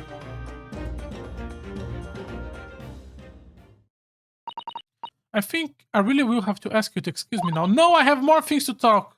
I have told you everything. Yes, I'm very sorry to drag up such painful memories for you.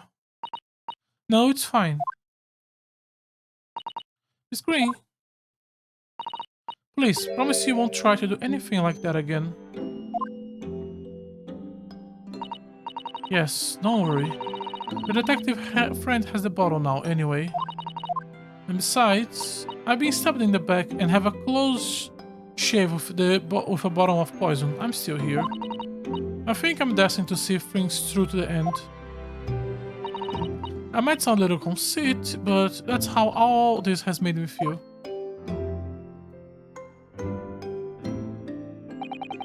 Leaving Mr. Green and St. Bartholomew behind, we made our way back to Baker Street with Mr. Shaw's.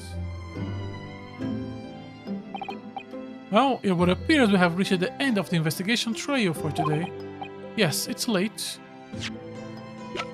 We don't have the letters. And Mr. Naruhodo, did you discover anything that may be of use to you in the court tomorrow, do you think? Details about Shakespeare, Mrs. Garidad's logging, the convict, Selden. There are many facets to this case, and we have yet to see the heart of it, if you ask me. That's my feeling anyway. I can't help wondering about the result of the analysis. Natsume Steel, you mean? Yes, will they have found strychnine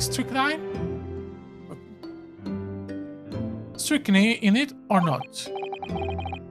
Well, I fear that either way, it will be hard to escape the grip of our friend Mr. Ripper. Oh dear. Yes, Baruch van Zix. But I wish you every success, of course. And though I was late to rise this morning, tomorrow will be a new dawn. I intend to spring from my bed at the crisp hour and attend the trial. The Sholmes, you're gonna come. Indeed, whatever happens, I will come, assuming my eyelids cooperate in the morning. Well, I think we're done all we can. All that is left is to remain focused and keep fighting for Mrs. Natsume cause until the very end. There is so much more I wanted to investigate and so many dots I wanted to connect at first. London is the most prosperous city, home to some 6 million people. But away from the razzle dazzle, down back alleys and behind brick-up windows, the lonely lurk. Jose-san have battled long and hard with loneliness during his many months here. And so I feel honor-bound to battle equally hard for my compatriot, to lift the curse that gripped him. And Mr. Sholmes said, tomorrow will be a new dawn for all of us. Bum, bum, bum. Bum, bum, bum. To be continued. Okay, the first day setup was not that interesting, and the case was honestly not that interesting. But this second day was a lot more interesting, a lot more ways to take this. And I am very much looking forward to seeing the trial and how it will go. Would you like to save your progress? Yes.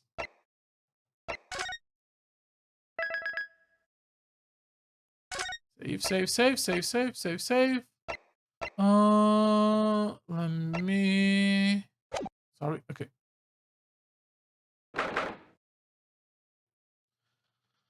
27. The Old Bailey defendant antechamber. Okay, you didn't need to be that close.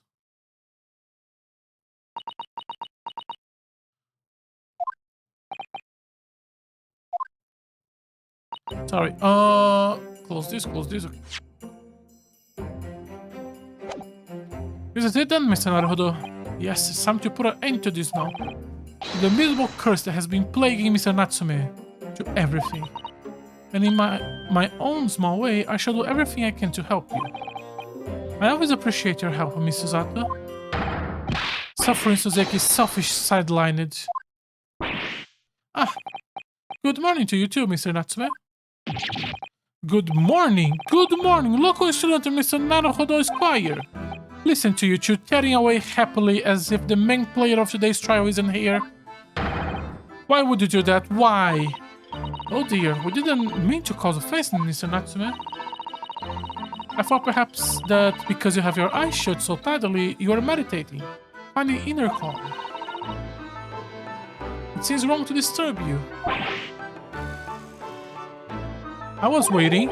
What's the matter, Mr. Natsume? You seem different somehow today. Why, naturally, that's because I have attained spiritual enlightenment. The path of literature, you see, is a journey to discover one's own depth. Or such a life. That's the sort of morning conversation I was hoping for. That's why I have my eyes shut. I missed the signs, I'm afraid, somehow. You have to forgive me. And you must not talk of your path leading you to death, Mr. Natsume. That was just an example. Oh, yes, that it is. Inner calm. You barely came to see me at all yesterday. I was sure you abandoned me and returned to our own beautiful long-lost homeland. We're not even been to Great Britain in a week yet. Yeah, well, anyway, have we not? Have we not? Really? Wasn't there a small gap? Oh no, was the big gap between the 4th and 5th case? Was there no gap between the 3rd and the 4th one? Well, anyway, I intend to set everything straight in court today. I'm determined to uncover the truth. I have actually reached an important decision myself. Oh, what sort of decision? I shall fill you in after the trial. Alright. It would seem Mr. Shums isn't coming today after all. It's a very clever message, I think. My dear fellows, you must win this battle on your own merit. A very clear message, I think. That he oversleep again. The great detective, my arch nemesis, sorry. Long may he stay away, if you ask me. Defendant and our legal representative. The trial is about to begin. Make our way into the courtroom immediately. Today, once again, we face the Reaper. And when the Reaper stands for the prosecution, the defendant's fate is sealed. Except when it's not. But I don't believe in that legend any more than I believe in Suzuki-san's curse. The truth is hidden somewhere, and I won't let it escape me. I have to keep believing in my client and keep firing to the very end. That's all. Shouldn't the protagonist be a little bit more, what's the word? Superstitious? Things like old Japanese. I mean, at this era, pretty much everyone was superstitious. In the name of Her Majesty the Queen, I hereby declare this court to be in session. I call upon the counsels for the prosecution and defense to declare their willingness to proceed. The prosecution is ready. The defense is ready. Very good. And now I call upon the 6 ladies and gentlemen of the jury, chosen by lot to represent the will of the people in this trial. Are you ready to proceed? Absolutely. Justice will be done, you mark my words. I feel obliged to say, I feel especially ruthless on days when my head is sitting just right. Oh, well, I wonder if you could adjust my head for me, and please, be as ruthless as you like.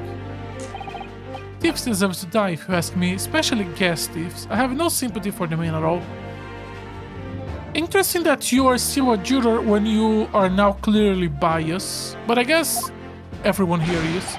Look, I said it yesterday and I'll say it again. I don't have time for this, I got my own problems. Oh, may the Lord show us all the light here and lead his flock to a righteous verdict again today. Now, Lord Van Zix, what can you tell us?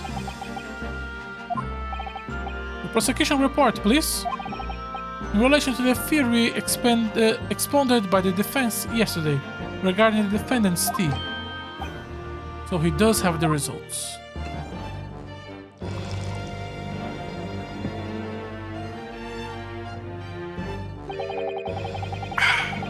Before the prosecution delivers the black news about the black tea belonging to the black ward in the dock,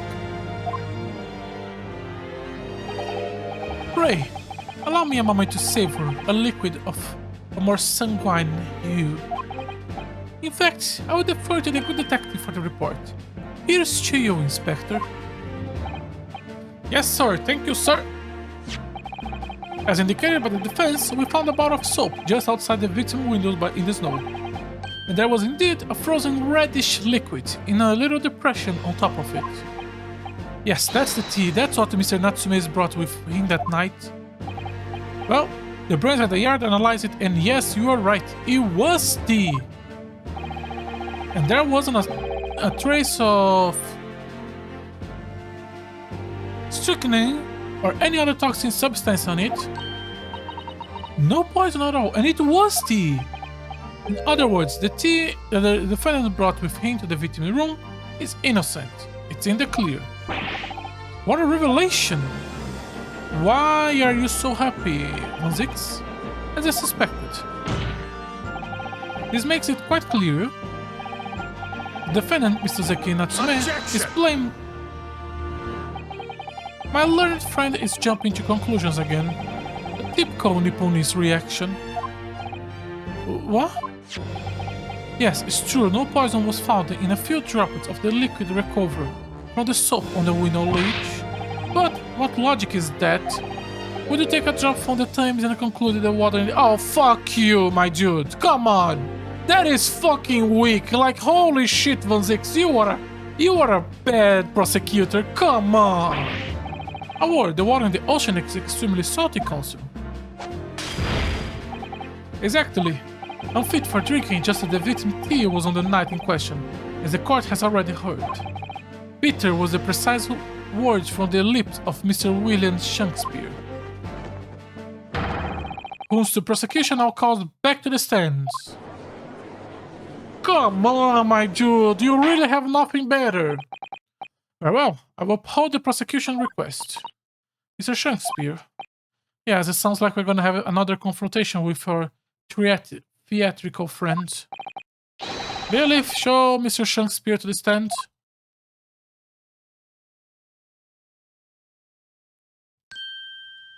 God, his face is so punchable. William Shakespeare, the victim of this despicable crime. Oh heaven or hell, do you command me to remember? For sure does I, Shakespeare, did have a bellyful of the full fluid given in mine innocence.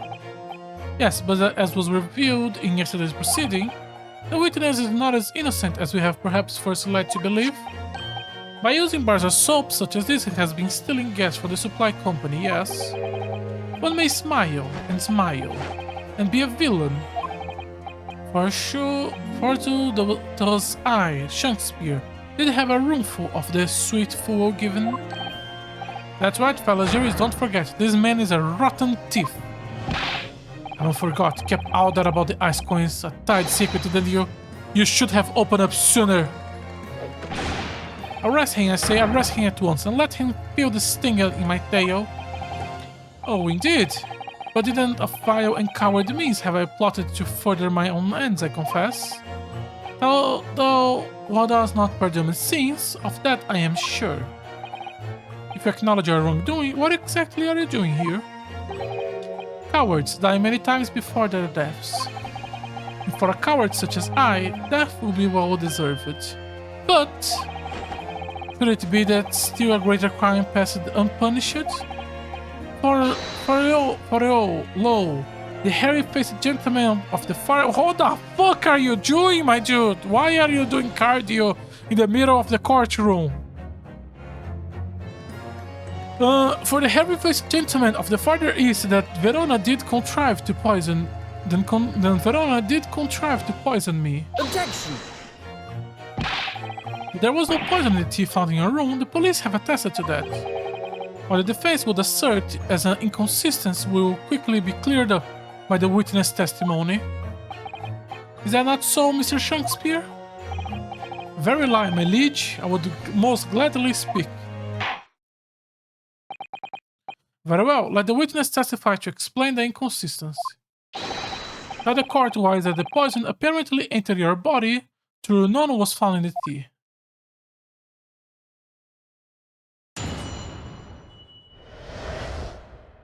That's so weak, Von Zix. That's so weak. The Japanese man did come to my chamber with tea brewed in a pot. This was my cup alone that the wicked miscreant secretly poured his wicked poison. While feinting distraction in our debate, he did a drop of his own drink past his lips. When he departed by and by, I did use the tea that was remaining in his cup to make my coins of ice. Thus, no surprise that the poison to be found in the tea, I did pour into the molds of soap. Okay, so you're saying you drink your cup, but he slipped the poison in your cup, and you use the rest of the tea that was in his cup, even so we know that that's fake because of this, to make the coins. Okay, the poison was slipped into the cup after the tea had been poured. The normal way of poisoning to be administered is, in my experience. Quite. Otherwise, it would be a disaster if the poisoner were to mix up the cups, for instance. But no poison bottle was found at the scene, because quite simply, the Nipponese took the bottle back to his own room. The absence of a vessel containing the poison only becomes problematic when considering suicide. I knew that. I mean, they can dispose of the bottle before doing the deed.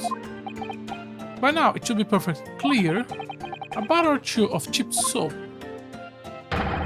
is wholly insufficient to wash the deep stains of guilty from the accused hands. Sirs, madams, it is the truth that I, Shakespeare, be a common thief of gas. But, listen here, ladies and gentlemen.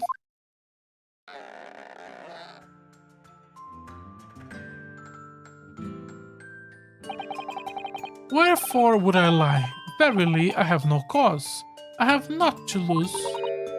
Well, I do declare. Thank you for your testimony, witness. Counsel, proceed with the cross-examination. Yes, my lord? Okay, I'm just gonna jump straight into the present.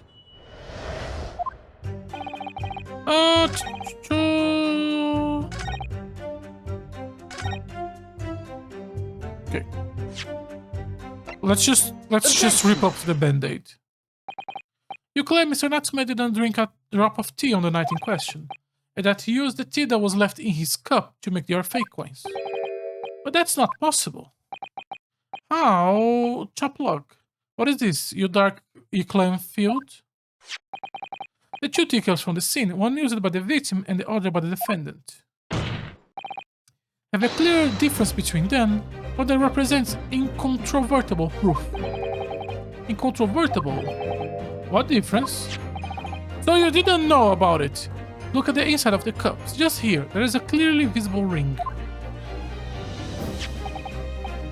Yes, a tea ring, commonplace enough. Indeed, such things occur out too readily when one leaves the tea in the cup for a while. And yet, Mr. Natsume's cup has no ring. Good lord, you're right, it's completely clean. Ah, and pretty sir, what makes thou of it? Exactly what Mr. Natsume told the court yesterday. The Japanese saying he quoted, "Drink it, tea, while it's hot." That's right, yes. The jittery Mr. Natsume was true to his usual self that night and drank his tea in no time. If, as you claim in your testimony, he didn't touch a drop of his tea, a ring would have developed on the inside of his cups as well. After the several hours the tea was left standing. But, in short, Mr. Shakespeare, you clearly lied to the court. Get, to a nunnery. What the fuck did he say? Objection!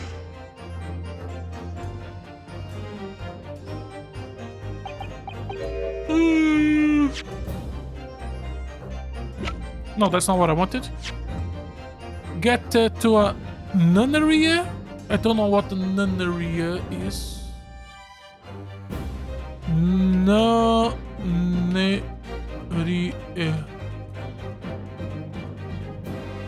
Nunnery. Building in which a nun lives. A convent. Okay. As a rule, a few may hallow chalice up to 7 times during any one turn. You really are. They are really just. They couldn't really give you any gimmick that was just a copy of Godot's gimmick. That's. You are disappointing, Van Zix. I'm waiting for you to become a good character at some point, because at least for now it hasn't happened yet. You might want to keep that information to yourself. Yet, on occasion, Tidion distracted me and I poured more times than I intended, until the bottle is dry. Your drinking habits are fascinating but irrelevant. On the contrary, they illustrate the fickleness of human memory. To William Shakespeare. Yes, my liege? Now, you previously stated you made the coins of ice when the leftovers stayed in the accused cup. Could it be that you're perhaps mistaken? Could it be that, yes, perhaps there was some tea remaining in the small teapot left at the scene? Facts that have vanished from your memory until now? There was no this teapot? Come on, Van Zix, come on! Your argument is, hey! Change your line to fix the problem. Come on, my dude. Wait, my liege, thou art a magician. For verily, the stone has seen with thy own eyes that night. What? For sure, I was mistook. I did plan to use the tea from the Japanese fella cup, but lo, when I looked, it was empty. And thus I did use the dregs then fastened in the teapot, as my lady did suggest. Objection! And you just suddenly remember now that you made a mistake before? Are we supposed to believe that? Objection! People memories are imperfect, my learned friend, which is why we rely on evidence instead. Yeah, the evidence that there was no poison on the tea. That's the only evidence we have. Shut the fuck up, Van Zix. You have literally no case. But in any case, it makes no difference. The victim's most recent testimony tells us 2 things of note. First, that the poison was put in the victim's teacup only, and secondly, that the spoiled cup was not the source of the spitted ice coins that have been bewitched in this court. The prosecution makes a fine summary of the facts. Furthermore, the testimony remains valid and in full support of the established facts. In other words,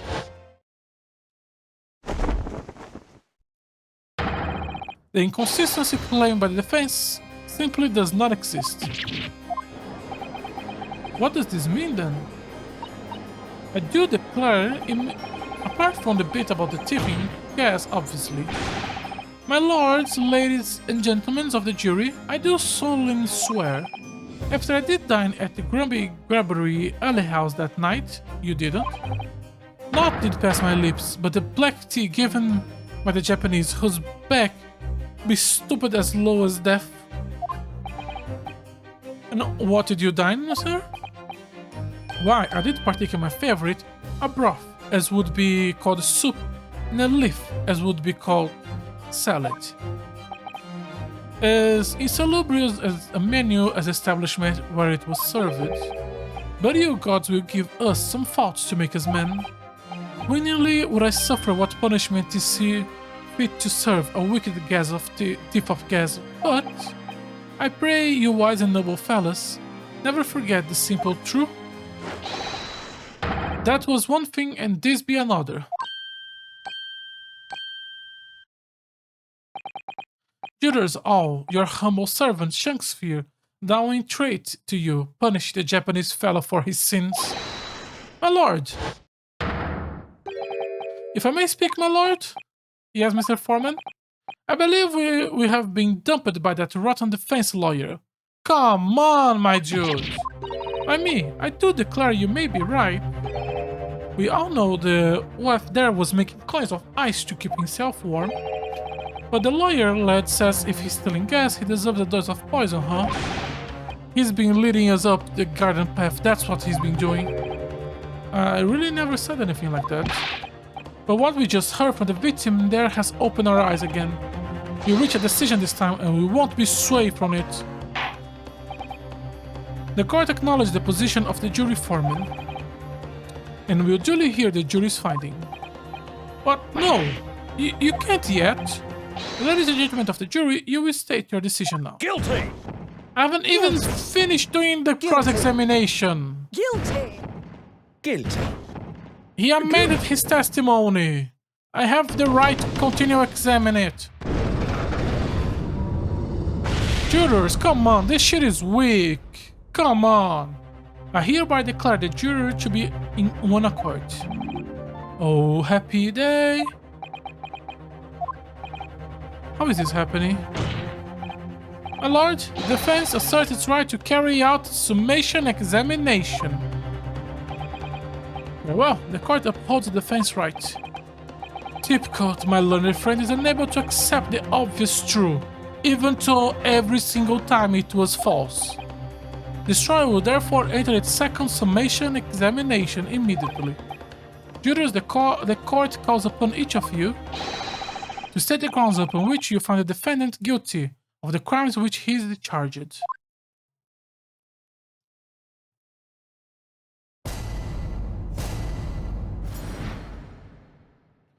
The jurors' contentions. I'm a man of logic, see, and having considered all the evidence, the defendant must logically be guilty. I do agree that gas is far too expensive. I can quite understand why the man would want to avoid paying. This stuff explodes and it can poison you. It's absolutely lethal, gas is. Gas doesn't come for free, it costs a fortune to deliver it around the city and to maintain the pipes. Truth be told, the tea my wife serves for me is a little sketchy at times. Nothing else passed the victim's lips that night. There is no other explanation, is there? You are the only person who actually said something. I do feel perhaps personal opinion about the gas and the supply has influenced the decision somehow. But never mind. No, you should mind. The truth is, our counter-argument wasn't inassailable as we have hoped. Inassailable as we have hoped. Mr. Shakespeare was poisoned. There can be no doubt of that. How are we supposed to turn this around? Are we gonna have a third day of investigation so we can see behind the picture? Because that shit has to be related to this case. Would it be related to a future case? I think we need to establish the method by which Shakespeare was actually poisoned. Our only hope is to demonstrate that to the court incontrovertible. But that's surely almost impossible at this stage. If we don't manage, though, Mr. Natsume will be found guilty. No delays, Council. Proceed with the summation examination. So punchable. Okay. Sorry about that. Let's start the press. Hold it! On the evidence, you said? That's right. There's no room for doubt. It's all pointing at the Japanese man with the big mustache. There's the Englishman with the bigger mustache. Which means we need to show the man some new evidence to make him change his mind. If you only have that kind of evidence. Don't worry, the summation examination has barely started. Perhaps there will be a shift in the situation that shows an existing piece of evidence in a new light. Let's hope so. To start with, though, I need to find some way out of this deadlock. Hold it!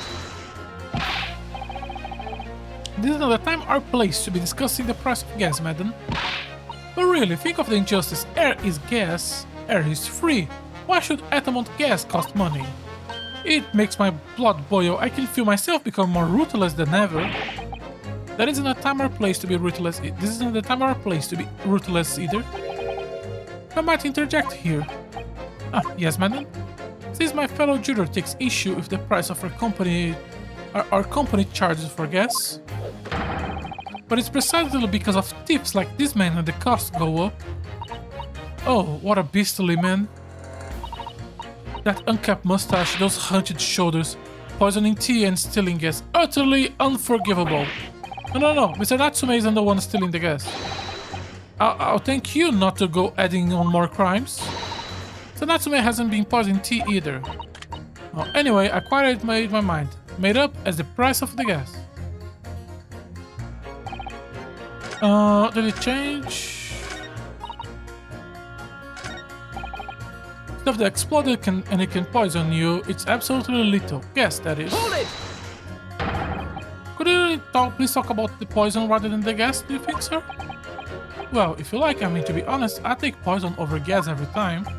You take poison. What I mean is, poison can only poison you, it doesn't explode.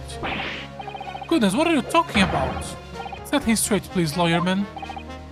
Well, it's certainly true that poison isn't prone to exploding, but I think you'll find poison can't light or heat up the room. You're right, I haven't considered that at all. Young lawyerman. Yes.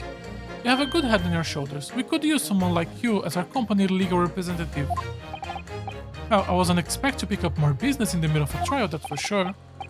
Anyway, the point is, I haven't had the best experience with gas companies in the past. Gas doesn't come for free, it costs a fortune to deliver around the city and to maintain the pipes. Hold it!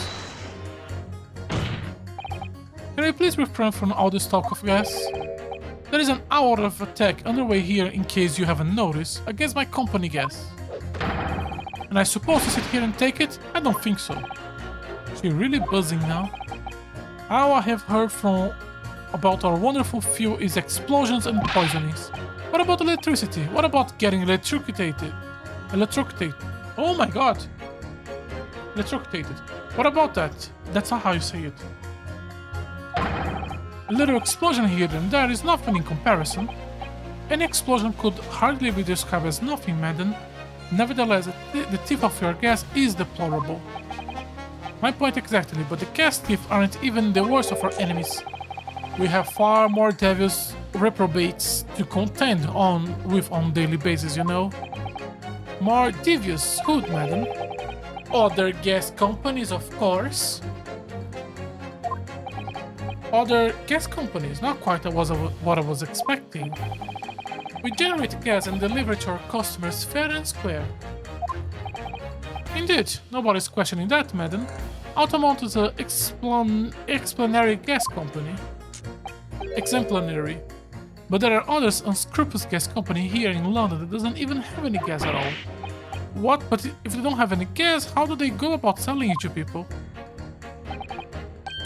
You won't think it possible, would you? But they steal our gas, you see, and sell that. They steal your gas. How on earth is such a thing possible? Gas company like ours deliver the gas to homes via a network of pipes. But the devious reprobates secretly disconnect our pipes and diverge our gas into their own rotten pipes. Then they make a contract with the households supplied by those pipes and take money for the precious gas that is rightful ours without us even knowing. They are diverging gas into their own pipes illegally. What a brazen form of theft. When we visit customers' houses to collect the money from their meters, we also have to check whenever or not one of these devious companies have set up its tricks. Excuse me. Excuse me. Do you have something to say about that, juror number 3? Oh golly, you mean me? I'm terribly sorry. I was just thinking to myself. I really did catch him off guard there. Thinking about what the lady next to you were saying, correct? Well, yes. I just got a little riled up about it recently, you see. Where did it? Sorry. Here. Go on. Sorry. An automotive gas worker visited my house the other day to investigate the pipe work. Here.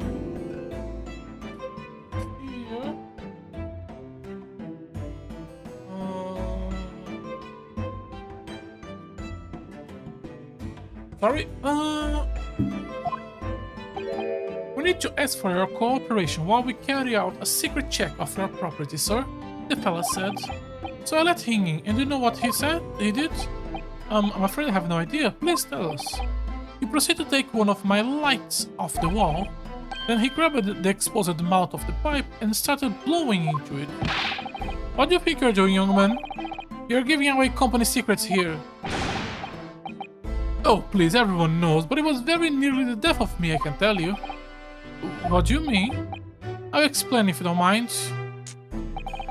As I said before, these unscrupulous other gas companies connect their customers to our pipe network. Yes, but how does blowing to the pipe come into it? Obviously, there is gas in the pipes, and it's at a fairly low pressure. By blowing air through the pipe, you can make the pressure drop temporarily. And if you do that, any light connecting to the same pipe will flicker for a moment. Oh, I see. In other words, if blowing to the pipe, the lights of an adjacent property that has no contract with your company flicker, you can know that these devious controls have been meddling with the pipes. Exactly, my lord. That's it in a nutshell. It's the reason why we have teams of workers going around the neighborhoods to investigate which lights flicker. The trouble is, the particular worker who came to my house didn't know the strength of his breath. He blew down the pipe with all his might, and can you guess what happened? Can you? Well, if he blew hard, then... Wait, you mean... That's right, the lights didn't just flicker, they went out, and along with the stove, the gas started pouring into the house. What a disaster. Gas supply must have interrupted briefly because the man blew too hard, so the flames went out. And that's how he is turning off the stove in the middle of the night to try to kill Natsume.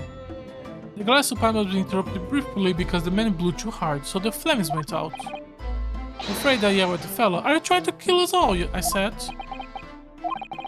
So by disconnecting a lamp and blowing into the exposed gas pipe, it's possible to extinguish lamps and stoves connected to the same network of pipes. And then when the gas starts flowing again, it just silently seeps into the room. So Natsume, I think perhaps, yes, this is almost certainly the clue we've been hoping for. Juror number 3, the defense requests that you amend their statement to include that information. Well, if you like, I don't mind. Well, I do. Like I say, madam, it's widely known. Very well, juror number 3, amend your statement. Yes, my lord, I'm not sure what the point of all this.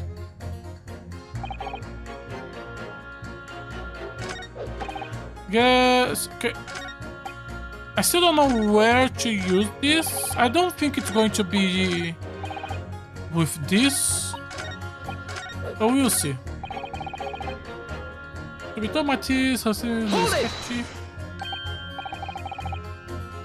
You mean poison? That's right, it happens at that few times now.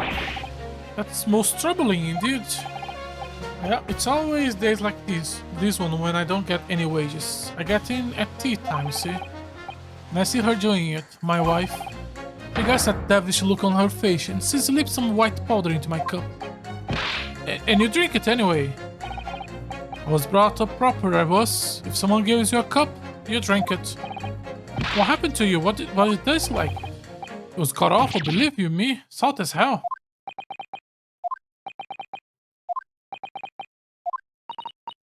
I think perhaps what your life put in your tea was salt. No. So she doesn't even care enough to poison me properly. Unbelievable. Let's move on, please. Okay, the only actual real one. Does that mean that if the victim could be shown to have ingested something else, you would change your leaning? Sorry, what's that now? Oh, I was just saying if the victim did actually eat or drink something else on that night. What's the matter with you? Sorry. I said if nothing else passed the victim's lips that night, there is no other explanation, is there? Haven't you been listening to me at all? I feel there's an English expression about a pot and kettle that is appropriate here. Compared to the other jurors who don't even appear to have anything to say about the case at all, it would seem that these elderly gentlemen have been listening to the proceedings far more intently. I suppose the trouble is it has selective hearing.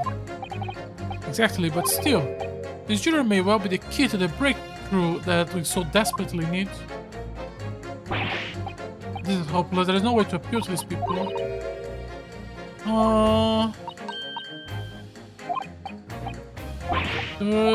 Okay. What was the red word? Okay. What is this? No, no need. Change as soon as possible. Okay. So we know that the correct one to use it here is you.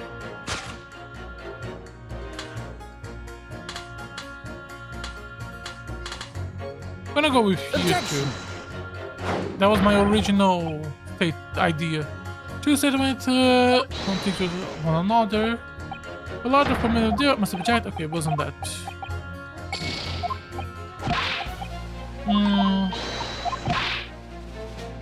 Okay, so let's go with you and the old man.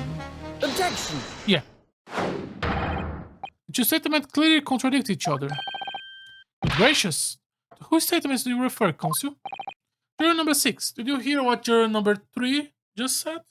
Sorry.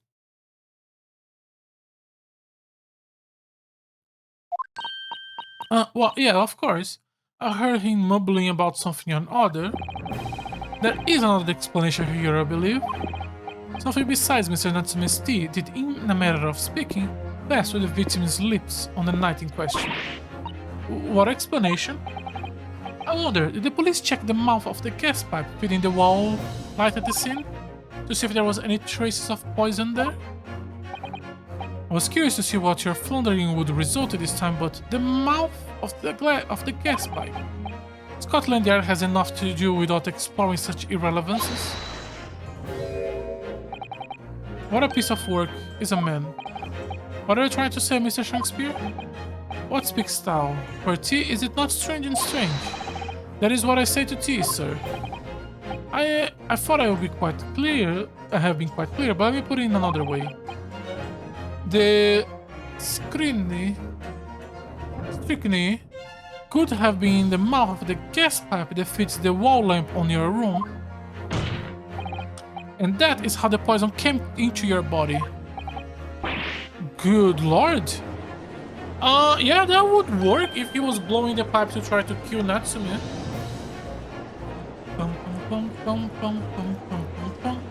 Are they tasty, then, gas pipes? Is that what he's saying? Or is the gentleman suggesting the poor man was so desperately hungry, he tried to fill his belly with gas? Perhaps no actress would perform a kiss scene with him.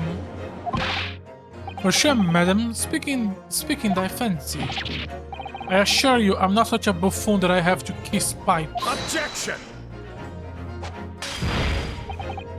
This is no summation examination, this is a farce.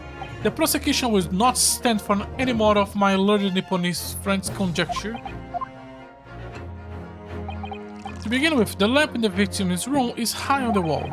In order to have placed his lips on the pipe that feeds it, he would have to be a contortionist. These are empty assertions. There is no possible proof that the man did as he said. It's true, I have no proof that Shakespeare put his lips to the pipe. However, I can say with some certainty that on multiple occasions, Mr. Shakespeare has been doing something in front of that lamp on his wall. And I have evidence to prove it. Alright, you got our attention. I'd like to see what you can be so sure. So alright, let's see this evidence. Count. Okay, so the proof I have is this. The problem is that we only have this image because of Sherlock's bizarre invention. The problem is in the 50th case of the previous game, we have established that Sherlock's bizarre inventions are not a trustworthy thing that can be used to make proof. Take that! What the? These are, wait, what are these called? Yes, skin prints that was found at the scene. Skin prints council, I have never heard of such things.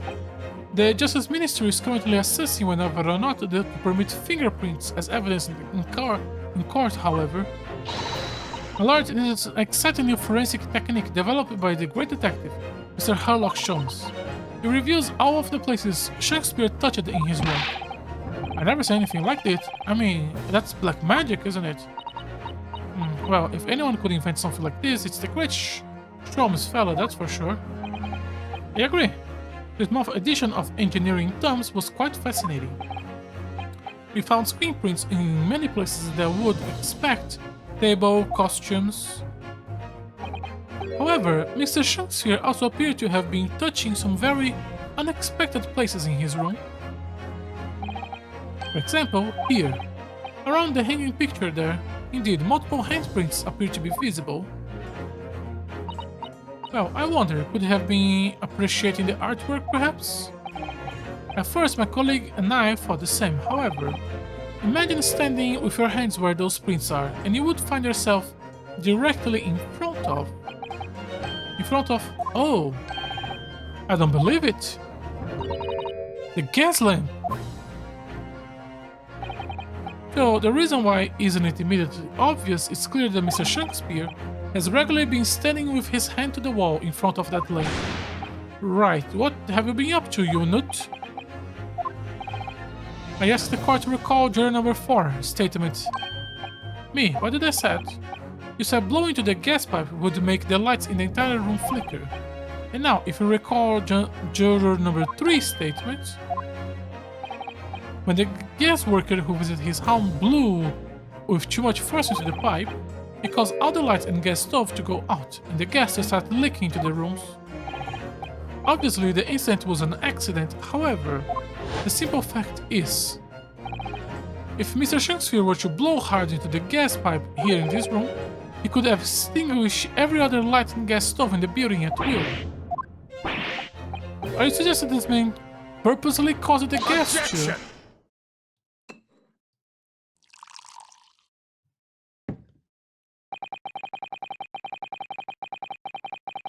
Whilst I acknowledge that the prosecution is required to remain silent during a summation examination, I must toast my learned friends utter disregard for the letter of the law.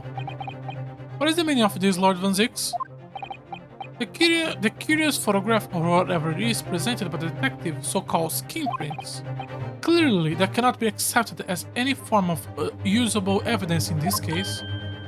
But it is an exciting new forensic technique developed by a great detective. It's nothing. A mere toy developed by an amateur sleuth. with too much time on his hands. Okay, so the game is acknowledging that. Good. Certainly, even research of this nature by the esteemed Mr. Sholmes cannot be recognized by the court as formal evidence. Hold it! But, please, my lord, if I may, it was not the defense's intention to submit the skin prints as formal evidence. We merely wish to present the result of the great detective investigation of the scene, as a tool by which to explain a possibility to the ladies and gentlemen of the jury. And if the trial were to come to an end now, we should never learn the truth behind these mysterious handprints that everyone has now seen. I don't believe we can allow that to happen. I'm sure the jurors would agree.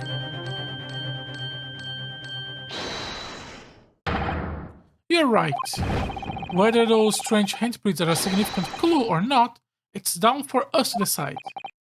Juror number 3. Yes, I do declare the great detective investigation results sounds absolutely fascinating. And I want to hear what the shady actor fella has to say about these shady handprints.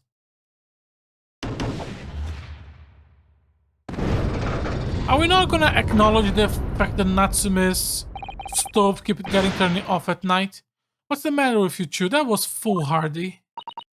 Well, I did say didn't it, and I don't like to break a promise. No, wait. You hear his lordship. It's not fair.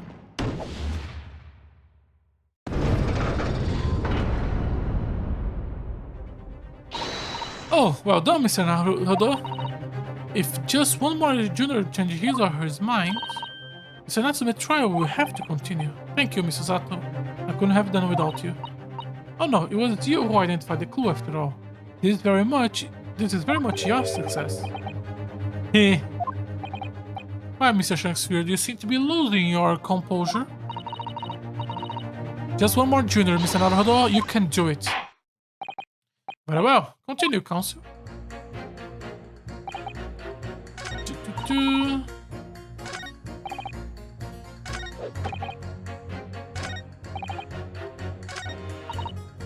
Okay, to be told, the team idea looks sketchy, get some combos for free. A man of logic and having... okay.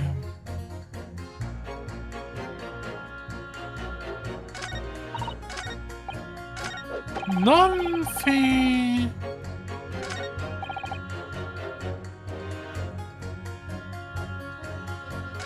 okay, none of them I feel like I can push into others, so let's do pressing again. Hold it!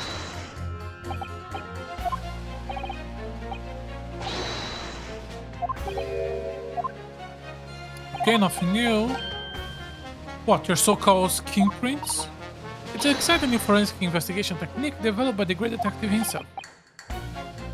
The number of handprints on the wall are clearly out of ordinary, and if Mr. Shakespeare has indeed put his mouth to the gas pipe on the night in question, it cannot be denied that there is possibility that's where the poison was. Well, yes, I won't deny that it's playing on my mind, but as the prosecution rightly say, we should pay no heed to the unacceptable form of evidence. And besides, even if the fellow has been up to some mischief with the gas pipe dozens of times before, doesn't mean he got up to the same shenanigans on the night in question. If you cannot make your case better than that, I'm afraid I cannot change my stance. You do make a very valid point. That's true. Look, if you got a chance here, haven't you? It's time to prove your theory. If you're a Japanese cohort scandal, this... Naruhodo, if you can't substantiate your position, I'm afraid the jurors will change their mind before may very well change their back. Sorry. For the jurors that change their mind before may very well change back. Can I do? Is there any proof I can give? Shakespeare didn't blow down the gas pipe. No, in truth, I don't have supporting testimony, however... Sorry, I don't have supporting evidence. There is witness testimony that substantiates it. Testimony? Incredible, whose? Yeah, it's all connected. Everything's connected. Take that! Obviously, I'm talking about the defendant, Misozeki Natsume himself. The defendant. At the very beginning of the proceedings here in the court yesterday, Mr. Natsume said the following. My logins. There have been a whole series of strange happenings in my logins. Sorry. Oh my god, sorry.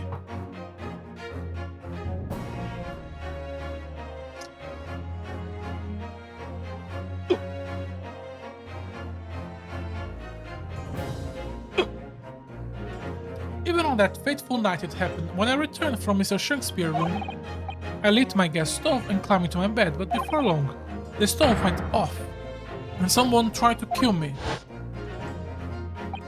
On the night in question, the gas in the defendant's room went out, so we asked the court, was that a mere coincidence or not? Good golly! That Shakespeare has been blowing air into the gas pipe to make the main stove go out on purpose. Other horses there, why would he do that for? Hey. Mr. Foreman, what is it, man? We cannot allow judgment to pass without while this doubt remains. It's true that I don't have conclusive evidence yet, however, I must surely agree there is more to the case than meets the eye. Fair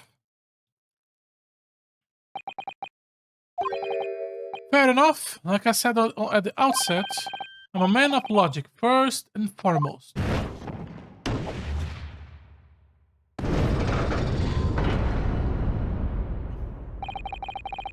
That's 4 jurors leaning towards not guilty, my lord. I have overturned the decision. Therefore, the defense called for the trial to continue.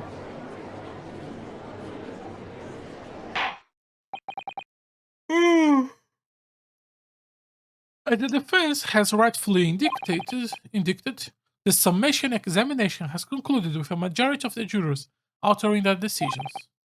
2 jurors members now call guilty, 4 calls not guilty. Therefore, the juror's opinion is conflicted, and in accordance with the law of this land, I hereby order the continuation of this trial. Mr. William Shakespeare, my lord, how can thy humble Shakespeare serve thee? What says you in response to the various revelations made during the summation examination? So God mend me, I do solemnly swear, I recall all to either the lamp or the pipe. But your handprint has made a tiny mess all over the wall there. How did you explain that? I am done with this. The dignity of this great courtroom has been stood enough already. Juror number 5? Me? As I went to do some pains to point out already, the print from the self-representative toy has no place in British court of law. As such, whenever or not this man did indeed stand before the gas lamp with his hands against the wall, remains at the time unestablished conjecture. You would do all well to remember that. Objection! The prosecution must concede that it would be extremely simple to verify. Just order the mouth of the gas pipe feeding the lamp in Mr. Shakespeare to be examined. If there's any trace of poison Objection! there. What appears to be extremely simple is my Nipponese friend's mind. Judge, make him shut the fuck up and send the man to examine him. Come on, Judge! You will recall that in order to check for the presence of poison in the tea, some remnants of the tea were required. Yes. Therefore, it wouldn't be beyond my reach to imagine that even if poison were to be spread on the pipe, it would have completely evaporated by now, making the analysis impossible. We should fucking try! I didn't think of that. In any case, Counsel, I fail to see what would possibly have motivated the man to do as you describe it. Why on earth would this fellow have wanted to blow air into the gas pipe work where he lives? There is one possibility I can think of, and that is to use the leaking gas to commit murder. Order, order, Counsel. Precisely whose life do you propose this man was plotting to end? Unto the land and the life of Natsume. If the gas were to go out, it would be noticed immediately, of course. But a gas stove, on the other hand, could be silently extinguished by the killer without anyone notice. I live around these parts myself, so I know what it's like. I can tell you, trying to sleep without the stove lit is pretty much suicide. You freeze to death in no time. I got that. The landlord has a large fireplace in his part of the residence on the top floor. In other words, it wasn't the landlord, but a fellow logger whose life Mr. Shakespeare was trying to end. Outrageous. I'm talking, of course, about the defendant. The Natsume isn't the villain in this case. He's the victim this man was trying to murder. Good gracious. Objection! The accused is actually the aggravated. Interesting. However, the fundamental facts of the case remains unchanged. Namely, that the accused is the aggressor here. What? How can you still claim that? Let us indulge our fancies for a moment and assume that there was indeed poison in the mouth of the gas pipe. The question then arises is, who put it there? Good question. I've thought about it a few times, but I haven't really got any clue. It would have been with the person he was marrying at that night. At least we don't have... Yeah, we don't have anyone who could have been. Who did put it there? The only logical conclusion that the person... Because originally I thought he was trying to poison himself to get him in jail, but no, he was trying to kill him. He was more direct than that. The only logical conclusion that the person responsible was aware of this man's trickery with the gas supply and his intention to kill. Yes, that would seem logical. If the assailant were unaware, how would he or she have known to lance the end of the gas pipe with poison? So, now we must ask, how could anyone have known of Mr. Shakespeare's murderous design? You mean to suggest? Naturally, the sole possible answer to that question couldn't be more obvious. Only the man whose life was being threatened could possibly have known. What? In other words, the person who put poison on the gas pipe in what a clear retaliatory attack can only have been the accused, Mr. Suzeki Natsume. Whatever Mr. William Shakespeare may or may not have contrived to do, he was nevertheless the victim of a potential lethal poison attack.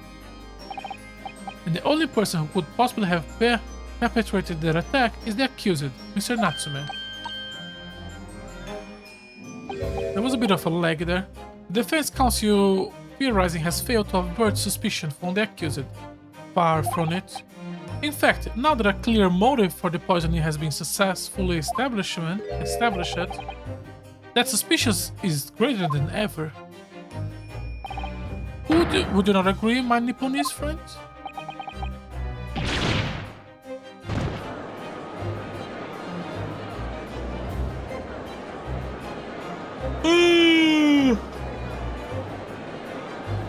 Who put the poison there? How did he manage to turn that around on me so rapidly?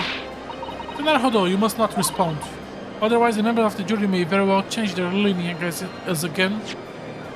You must respond, sorry. And this may be our last chance to gain the advantage. What advantage? Well, it would see somebody put poison on the gas pipe in Mr. Shakespeare's room. We must name the person now and absolve Mr. Natsume of guilty. You mean the name of the true culprit? I know it might sound impossible, but if you fail to do that, I have no doubt that Natsume's fate will be sealed once and for all. As if happens, one possible culprit does come to mind. The evidence, the poison, it all points to a particular person now.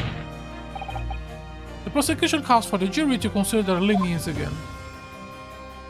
Are we really gonna go with olive green, and that's why the torn envelope was in the room? Because she was in the room at some point? The envelope is not here. The envelope was open in between this moment and the next morning.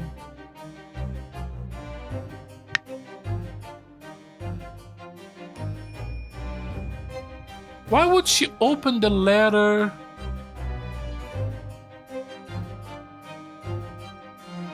No. On the 17th, no, yeah, she received the envelope open, and because of that, she went there on the 17th. This happened 5 days after, while she was on a coma. Well, she just woke up from the coma. It couldn't have been her.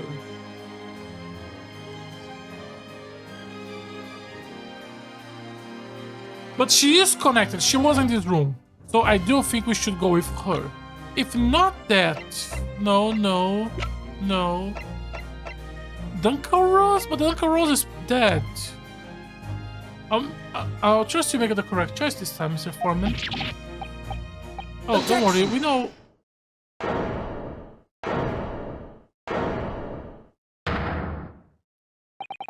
There is one person who I believe could have been involved in all of this.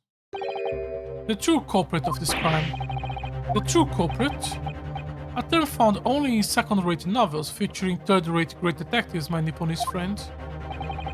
But why not? This farce has gone on for so long already, I saw no reason to cut it short before its disappointing climax.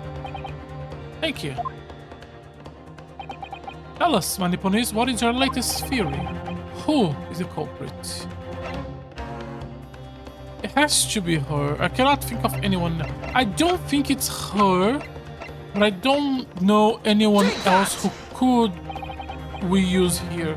The name of the person responsible for the poison that afflicted Mr. Shakespeare, I believe, is Miss Olive Green. Olive Green? Miss Olive Green. I do feel as though I have heard that name in the recent past.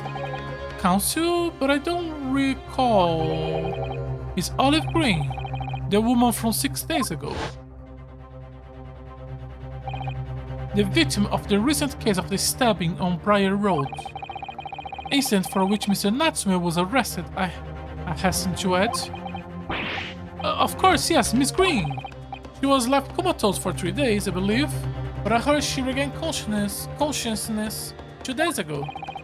And I hardly need to remind the court that Mr. Shakespeare poison took place 3 days ago. Given that the woman was lying comatose in a hospital bed at the time, she appears to have a rather fine alibi. True, on the night of the incident occurred, Miss Green was in the hospital unconscious. So, on the face of it, would seem that she couldn't possibly be the responsible. But still, my colleagues and I have visited Mr. Green in the hospital yesterday. We found her to be in possession of a bottle of poison. Good gracious, she have poison! And there is another fact that links Mr. Green to this case as well.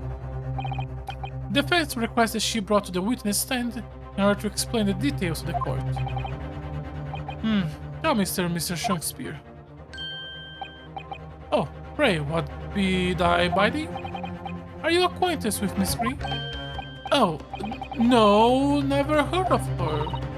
Judging by the looks of Shakespeare's face, I think perhaps he generally doesn't know her. At least not by name. As the voice of Her Majesty's prosecution here, I adhere to my word. We will see my little Nipponese farce through to its conclusion. I appreciate that. The prosecution requests a short recess, my lord, in order to sue poem with the witness and bring her here. Yes, Miss Olive Green. Indeed, my lord, 1 hour should be sufficient. Very well, I grant the request. Excellent, I hope. The defense have made the most extraordinary accusations, I will say, but at the present time, I feel the prosecution argument remains largely uncontested. Accordingly, I'm afraid the defendant and his culpability remains the sole subject of this court's attention. Thank you, counsels. We reconvene in an hour. Court is adjourned.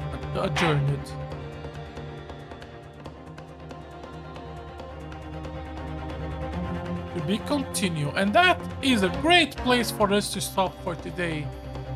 We did nice progress, and now Honestly, this second half of the case has been so much more interesting than the first half. The first half with the gas coin was boring, but this is a lot more interesting. And now we have a nice view of what the end of the case is going to be. He doesn't know her by name. We still don't know what's the connection between her and Selden, the rich killer. But the key is the connection. Okay, so as always, thank you very much for watching today's stream. If you're interested in watching more of my content live, I try to stream on Twitch every day. If you're interested in watching my old content, I try to archive everything on my YouTube channel. Once again, thank you very much for watching, and hopefully you will join me tomorrow. Bye bye.